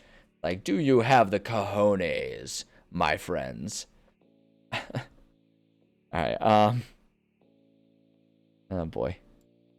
Boy, I really am getting punchy here today, aren't I? The day. I'm just in a good mood, man. It's beautiful outside. The trees outside my apartment are like full of leaves now, so it's like my apartment complex feels like a summer camp. Like it really does. It really just feels like I'm sitting at like a campground that you would go to as a kid, right? Where you had like the little cabins, and all the kids were stinky because they didn't, like, your parents were there to make you shower every single day, and you just assumed that swimming in the lake would make you clean, and instead you just smelled like a fishy butt crack. Oh man, those are good days. Those are the good days of being a kid. Summer camp stuff. That's what my complex feels like, and it makes me really happy. At any rate. Let's see here. Let's see here. I just want to describe. This room is largely empty, having been designed as nothing more than a small entryway into the temple beyond. The room is warm and bright with the sunlight that enters through the stained glass windows that surround, or rather that are on every wall. Yeah, it was warm and bright with sunlight windows that are on every wall. It would be a very cozy and welcoming place if it weren't for the 3 giant snakes lying on the ground directly in the directly in your pathway to the to the temple chambers beyond. Boom, and let them deal with it. Couple of coat and hat hangers. I do like the idea of the coat and hat hangers. The pews themselves, those are gonna go up in this bad boy here, right? Like, this is the place with the pews and the rises and all that kind of stuff. This one though, I do like the idea of there being just like although actually, you know what, now that I think about it, I think you're right. A lot of them will have like a little extra pew or a bench or something like over here. Maybe there's like benches here and like coat hangers like in the corners there. You know what I mean? Okay, all right, I take it back. I think you're onto something. Here. I think you're onto something. I'll add that little detail. All right. Well, benches line either side of the room, and a few splinter. Actually, hold on. Let me read how I'm gonna do that. And a few coat racks splintered with age stand in the corners. Boom, there we go. Now we got the detail there. Beautiful. And we don't need to do any sort of DM notes. I think that room's just good as it is. It's real blatant. Oh, that's right. We randomly decided this room is going to have potions. What the fuck kind of excuse am I going to come up with for why there's potions in this room? Maybe there's just like a coat on one of the hangers and there's still just some potions in the pocket or something. I don't know. I mean, it is a fantasy world. We can come up with anything we want. Potions. Wait, hold on. Let me see something. We have lore. Or to empty lore. What's room number 9? Pocket potion. Yeah, they're like the things you can get at the store where it's like a tiny little one-shot thing of whiskey. And they have them right at the checkouts, just in case you forgot to support your alcoholism enough and you're like, oh, shoot, I don't want to run back to the liquor site. I'll just grab a handful of these things. I was at the store the other day. Lady Gaga. Yeah, it's a soda drink hat. It's one of them beer drinking hats, right? The hard hat with the 2 cans, but it's got like 2 health potions there. The potion drink hat. No, I was at the store the other day. And like they had those little racks of like, the Alcoholics Pocket Special there. I shouldn't joke about it. Alcoholism's a serious issue, but also it's ridiculous how easy it is to be an alcoholic. At any rate, I was at the store and they had one of those racks right by the cash registers. And like in there was like a thing of like, it was like some sort of thing of makeup or something like that. And it was so amusing. Because it was like, you could just imagine someone standing there, like, about to check out, right? And they've got the makeup that they needed, or that they were planning on getting. They've got their groceries or whatever. And then they look at the tiny shots of booze, and they just immediately think to themselves, oh, well, maybe I'd rather get drunk than use the makeup. And, like, I just had this vision of them, like, a thing of concealer, or a thing of Fireball. Yeah, we're getting crunk tonight. Concealer goes there. I'm taking this with me. Like, just the concept of someone like deciding that they would rather get like a fun-sized candy bar version of liquor than whatever other groceries they had originally planned on getting is just, it's like sad but also really funny to me. I don't know, maybe I'm just a twisted person. Yeah, no, we'll go with I do like the NASCAR hat. One of these days, it's just what's going to be at churches. When you think about the crossover of the audiences there, I don't know, maybe that's a little too judgmental of me, but seriously, let's just be real. Honey, we can't leave church yet. I haven't figured out which of these Earnhardt hats is mine. I knew I should have just worn it throughout service, put it in my lap. I turned into Hank Hill there. Turned down for what? Alright, potions.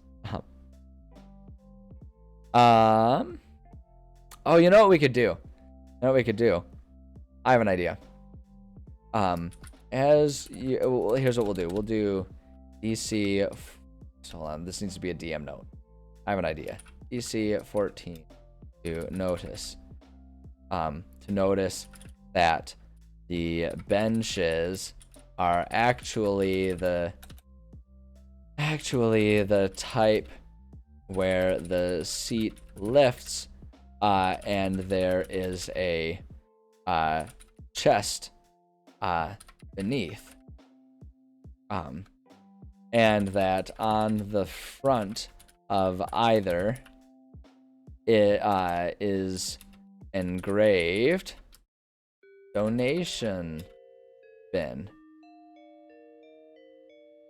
So it's like if they notice that, if they do an investigation check of the room, they might notice that.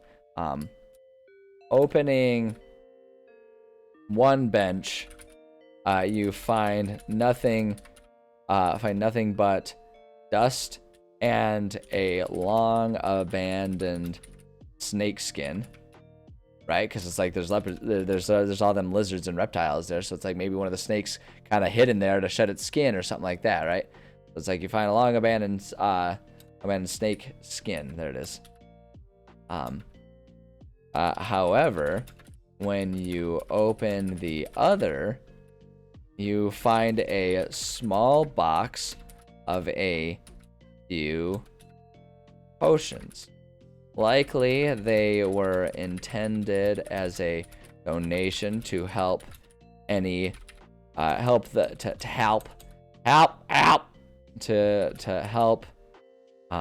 the church care for any weak or injured who might come in. However, now they sit here forgotten, though likely still potent. Boom, there we go. Haha! Kind of a stretch, but hey, so is the existence of magic in a world with goblins and gnolls and giants. So hey, here we are. Actually, no, that doesn't need to be a DM note because I can read to them what the stuff is. The DM note is already handled there. The way, if anyone's wondering how it is I decide where to put the DM notes, it's basically just I think about it like chronologically. Like when they first enter, so for like this one, right? When they first enter the room, there's stuff that they will see that's not hidden. And then eventually there's like a DM note. Like once I've said all of this information to them, boom, right? And then it's like in red, okay, the Jukuli are hiding in the conventional booths. That's there. So like that's the DM note. But that kind of comes into play after I've described the room at large to them. So that's where that comes into play. Whereas this one, you know, before I read any of this stuff, it depends on them having noticed that first. So if anyone's wondering, that's how I do it. And black is, anything that's black is stuff that I can, even if it is dependent on the red that came before it being taken care of, black text is stuff that can be read to the players. Red text is stuff that even whether they succeed or fail at whatever checks it's asking for, don't read them the red stuff because that just pulls the curtain back and it makes the game feel a little too meta. You know, it's like I try to do my best to even not like pull back the curtain when the session is over and be like, oh, you were so close, you almost didn't find this, or it's like, oh, you found this. You know, it's like, oh, I didn't expect you to do this. I try to not do that because I feel like that just kind of takes the magic away from them. Like let them have the victories and the fears and stuff and just let it be like its own myth. Potion of resistance potion. Department of redundancy department. Oh, I do that all the time. At any rate, resistance potion, uncommon when you drink the potion. In resistance to one type of damage for 1 hour. Is the type of determines it randomly. The options below. Okay, yeah. That's a good option. I always do. Here's what I always do. I always give out 5 potions because it's balanced for 5 people. So each person gets a potion out of it. The way I always do it. And there's always 3 healing potions, and that's based on what level they're at. So level 6, I give them the greater healing potions. And I just like as they get higher level, the potions will get more powerful. But I always give 3 of those, and I always give 2 of something else. And I like the idea of potion of resistance. The other one that I thought of, and I'm gonna pull up. We got our D&D Beyond here. I'm gonna pull up the magic items here. I just want to check and see our potions. But if there's any sort of like blessing, like I could definitely see someone wanting to donate. Like, oh, it's like, well, if they're in trouble here, they could definitely use blessings from the church. So let me just see here. Fire breath. Growth, potion of healing, potion of giant strength, mind control, potion of poisons, potion of resistance, water breathing. Yeah, I think Potion of Resistance is kind of the closest one, isn't it? So yeah, that's a good call. That's a good call. Let's do it. Potions of Resistance. 2x Potion of Resist. Potions, master. I require your strongest potions. Cannot handle my potions. We're not strong enough. Potions would disable a dragon, let alone a man. Heroism?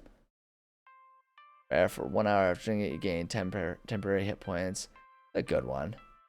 It's a good one. Although at level 6, I try to stick to the uncommon ones. I like because I like to up the ante.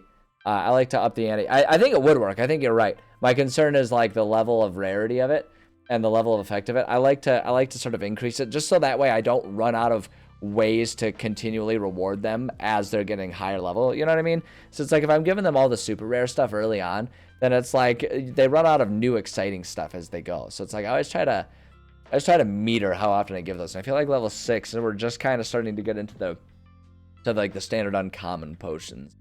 Because I always try to think about a campaign, like even though this campaign will only take players from levels 1 up to 10, I like to imagine like if over the life, like they might want to do another campaign afterwards, which like goes from level 10 to 20, right? So it's like I like to try and think about, okay, when they're level 18, will I still have stuff left over that will excite or startle or surprise them in some way, shape, or form? So, but I do like the idea. I think you're right. I think that's a good potion idea. I think it's just a little too soon for me to give that to them. So, all right, hold on. We got a little bit more time. I'm gonna use up all my time, but I gotta make pity whistles again one more time. And it's like I could either sit here and like start wiggling and dancing so I don't pee my pants like a small child, or I can just go take care of it and then we can have like uninterrupted time for the rest of my stream. So I will be right back. I appreciate your patience.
All right, there we go. Much better. Again, I appreciate you guys' patience. I know I go to the bathroom more than some people might try to on stream, but pretty much every day I stream. Immediately afterwards, I have to go to the gym for my afternoon workout because I am a kickboxer and a kickboxing instructor. So like there's a lot of fitness in my life, and so because of that, my natural state is to make sure I'm very, very hydrated. So it results in lots of bathroom breaks. Let's see here. 13 most DMs have a struggle to balance 4+ man party. Yeah, that's fair. That's fair. Yeah. No, I feel you. Combat can be difficult to balance. The system I found I think works, but actually I kind of agree with you, John. That's the part where you have to that's like definitely the time when you really have to start like not being afraid to knock them unconscious, and like really threaten death and like really make your monsters try to kill them. Like I do my best to like make it feel like the monsters are going to be happy to kill my players at any given time. And as a general rule, I am.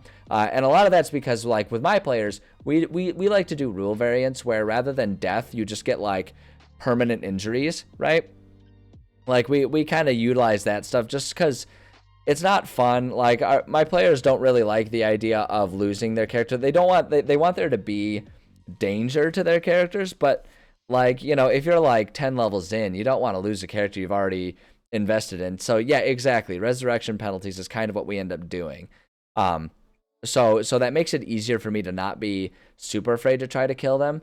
But yeah, like there comes a point, and I think it's probably a little different for every DM and every group, but there kind of comes a point where you as the DM, if you really want there to feel like there's dramatic tension and danger, you have to really get to a point where you're comfortable with the idea of really laying into them, right? And really like trying to do everything you can to hurt them, right? And so like for me, even in earlier levels, basically the way I do that is I just basically try to make enemies smart enough to like use tactics and try to kill one or another, right? So it's like I try to make enemies smart enough that, you know, if there's one person wading into it, like if there's a barbarian wading into it, right? Like sure, they might focus on that guy at first, but if someone's like wailing on a barbarian because they're a melee fighter, right, and the barbarian's right there in melee stuff, then like, but then a wizard comes in and hits them with a magical spell, I'll try to make the one that got hit with the magical spell smart enough to like look back and be like, oh hell nah, and then go try and take out the glass cannon of the wizard, right? So it's like I try to do stuff like that to make sure it's there. 3+ minions with buffs for the big bad, yes. And that's the other thing I was gonna lead into it. That's exactly what I really try to do with bosses. When I'm balancing, and in fact you can see it, because for like the mini boss of this temple dungeon here, right? So for the mini boss, the boss battle is going to be worth 2,500 experience points. That's based on my mathematical. Whenever I say mathematical, I always think of radical. Mathematical. Sorry. Anyway, digression. Like a ninja turtle over here. So it's worth that much experience points, right? That's how much the boss battle is going to be worth. The boss itself, the giant, like the biggest, toughest lizard, is only going to be worth 1,100 experience points. That means I have 1,400 experience points to play around with giving them minions. Because that's the one thing that I feel like a lot of people miss with combat is that the danger doesn't come from a single big enemy. The danger comes from a lot of enemies doing stuff all at once. Right? Like, I say it all the time. Action economy is so important. 5 enemies doing, 2 damage around is way more dangerous than 1 enemy doing 10 damage around. Because if that 1 enemy misses that once, then it's either 10 or 0. Whereas if you have 5 enemies doing 2, 1 or 2 of them might miss it around, but the other one's still hit, doing 6 to 8 damage, right?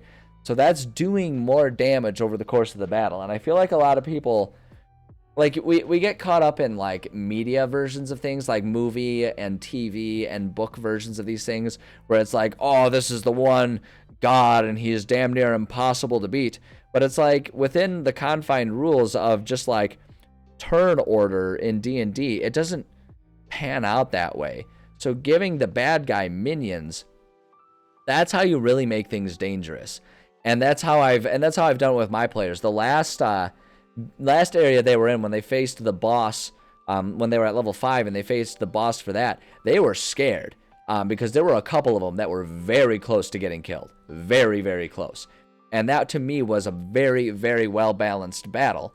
And the reason it was balanced was because, yes, there was a big bad, but there were also like 6 minions running around screwing up their plans, like intentionally getting in the way to take hits for the big bad, causing damage to people, disrupting concentration spells, all of that kind of stuff.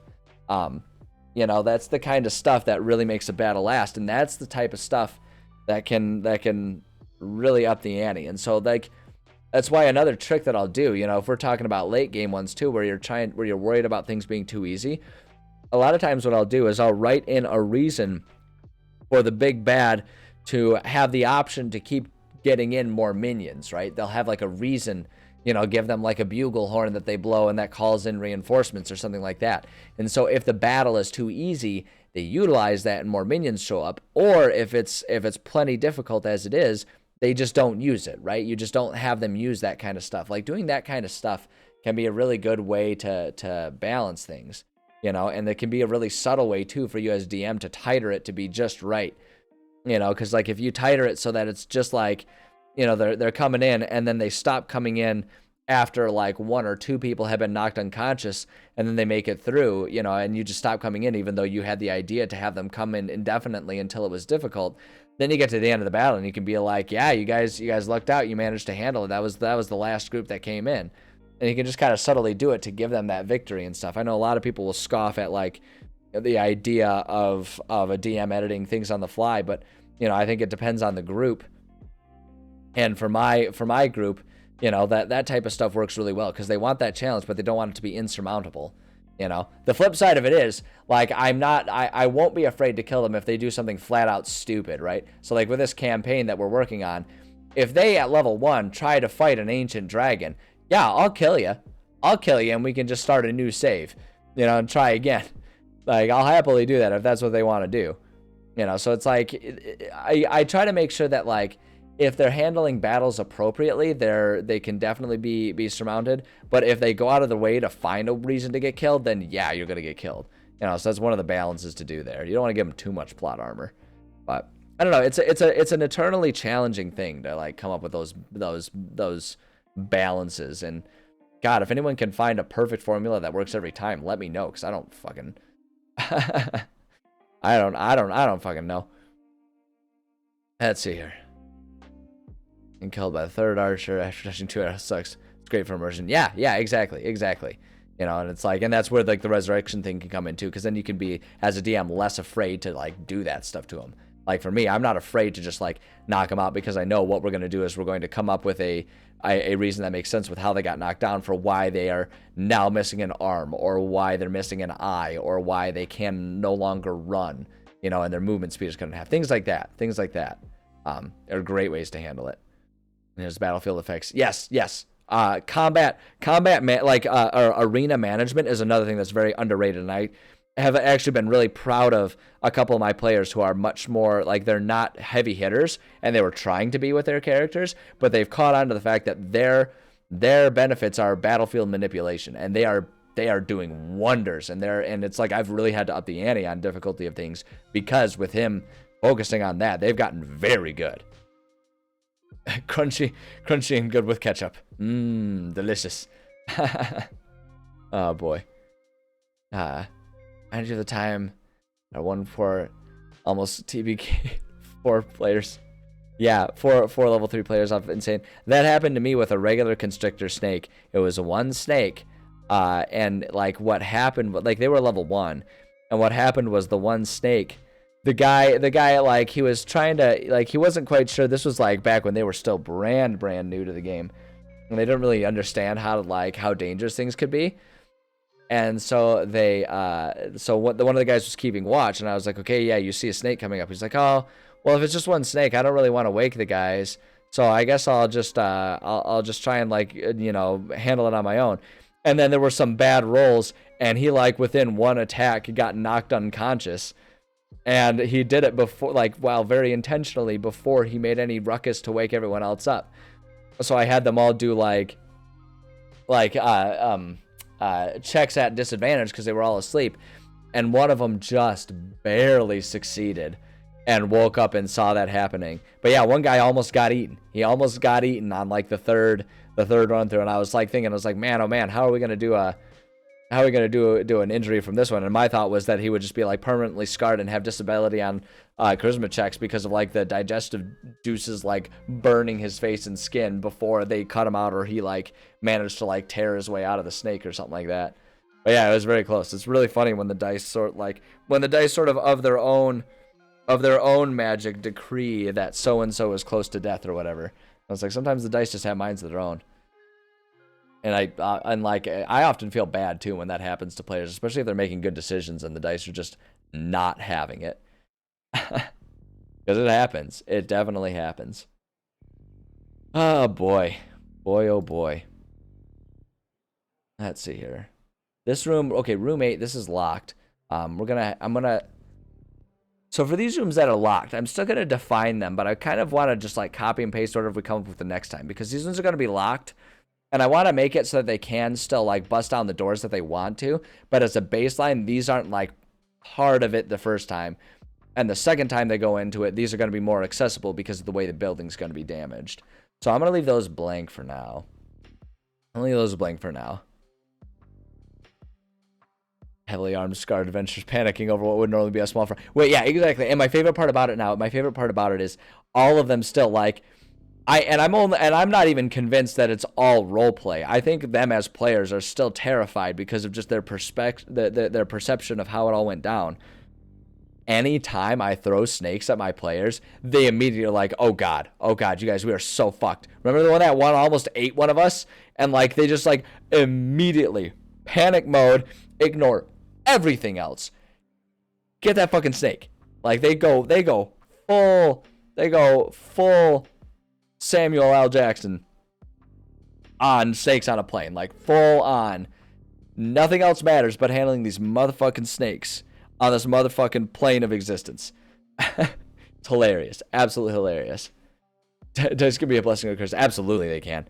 Absolutely they can. That's why I keep a whole bunch of them. So that way if dice are cursed, then I can find the ones that are blessed and use those ones instead. I love my dice collection. I turned them all into Indiana Jones. I did. It's actually not far off too, because the whole premise, like where the campaign started, like I've managed to trickle in some more dire, like possible, like, you know, some more larger, large motivations for them. But it started off, they just wanted to be treasure hunting pirates.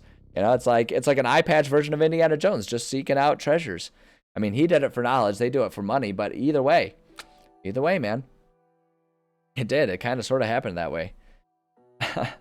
Good stuff. All right, hey, I'm looking at the time here, and rather than trying to like really quickly write something in the next like 5 minutes, I think we're actually at a good place to call it for the day, because I got to get ready. Like I said, I've got afternoon workouts today. I don't have to teach kickboxing, but that means it's a night when I can actually have some time to get my own workout in, so that way I can like still be capable of doing physical things, so that way I can actually like not be teaching something that I can't do. So I think I'm going to call it a session there. Let me bring us over to just chatting, and I will give you guys a proper farewell here. I think that's what I'm going to do. Thank you so much to everyone who stopped by. Awesome conversations today. Lots of fun conversations, lots of different topics. You guys had some great ideas today. This was an awesome session, and I had a blast. I hope you guys had half as much fun as me, because if you did, then it was a great session. Just so you guys know, because I know some of you guys are newer, my usual streaming schedule, Monday, Tuesday, Thursday, Friday, 11:30 a.m. Eastern Time Zone. I do my writing on Mondays and Thursdays, and then I do video gaming on Tuesdays and Fridays. So if you want to come by, we can keep chatting D&D and video games and all kinds of stuff. If you want to hang out during a video game, obviously you're 100% welcome. I'm right now playing through the campaign of Halo Infinite, which is like the first time I played a modern day Halo in ages. So it's, I'm doing that. But if that's not your jam, you're just here for the D&D, I just want to make sure you're aware next D&D stream will be on Thursday at this time. But yeah, that's my usual schedule. I also sprinkle in when I can. I sprinkle in evening stuff. That one you'll just kind of have to be, followed or whatever.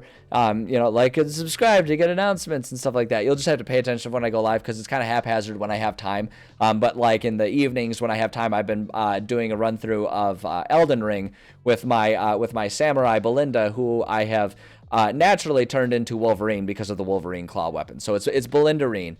And we're having a blast with her as well. So if you want like announcements about when I'm going live and stuff like that, obviously you can follow on Twitch. If that doesn't work for you, I have my Discord server. You can get yourself connected with that. I put announcements when I'm going live there, as well as talking and sharing ideas about, homebrew ideas and stuff like that. So if you want to stay connected, that's a great way to do it.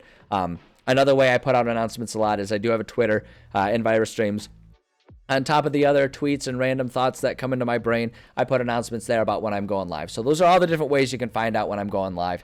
If you're not quite sure what the schedule is and all that kind of stuff. So you can get all that information there. The other links too, if you just want to stay connected, like I mentioned, I do kickboxing. I do rock climbing and stuff like that. So I've got an Instagram, and Rider Boy Streams. If you think that stuff is kind of cool, that stuff that doesn't make it on stream, but you're still interested in it, follow me there. I put clips and stuff. Like just this morning, I uploaded a clip of me rock climbing. I'll probably put some clips about stuff that I'm doing this afternoon up there as well. So yeah, get connected with all that. It's fun times for everybody. And then the last link that I'll plug there, just for everyone's benefit, I do have a YouTube channel, EnviroBoy on YouTube. I put all of my VODs up there, and I do my best to keep them organized. Sometimes things get wonky just with like uploading VODs from Twitch to YouTube and stuff like that. But the point is I put my VODs there. So if you want to see some of the other stuff that I've written in the past, go check that out. If you want to see other games that I've, played in the past, if you want to catch up, because you're interested in my Elden Ring stuff and you want to like catch up on that or see other games that I've streamed in the past, all the VODs go onto YouTube. So that way you don't have to like do it within a certain amount of time, since Twitch is dumb and it deletes everything. So that's my plugs. Those are all my links and everything like that. And again, my usual streaming schedule: Monday, Tuesday, Thursday, Friday, 11:30 a.m. Eastern time zone is when we start, and I try to go about 4 hours. My day job sometimes changes that up too. I'll just give a heads up. So sometimes I start later, sometimes I have to end early. It just depends on what my job is requiring of me. My job tends to be when I'm needed, I have to respond. So if I end up being needed, them's the breaks. But I do my best to give as much heads up notice on all that kind of stuff, so that way anyone who's interested for any amounts of time knows when I'm going live, because like I say, I love doing this. I have so much fun doing this. I love all the ideas people come up with. I love talking about different approaches to DMing, to world building, all that stuff. It's so good. It's so good. Yeah, exactly. Job comes first. Bills got to be paid. Bills got to be paid, but this is more fun. I have so much more fun doing this. So I consider myself extremely lucky that my job is one in which it affords me the time and the freedom to do this kind of stuff. And the reason why I love doing this is because of you guys hanging out in the chat and everything. So I appreciate you guys. You guys mean a whole lot to me. Hopefully you guys have a good rest of your day. Hopefully the weather's even half as nice for you as it is for me, because if so, then you'll have a beautiful sunny day. And yeah, enjoy your time. Enjoy your day, and I will catch you guys whenever the next time you stop by is. Maybe tomorrow, maybe later this week, whenever it is. Take care of yourselves until then, and yeah, I'll see you. I'll catch you cats on the flip side. Okay, bye.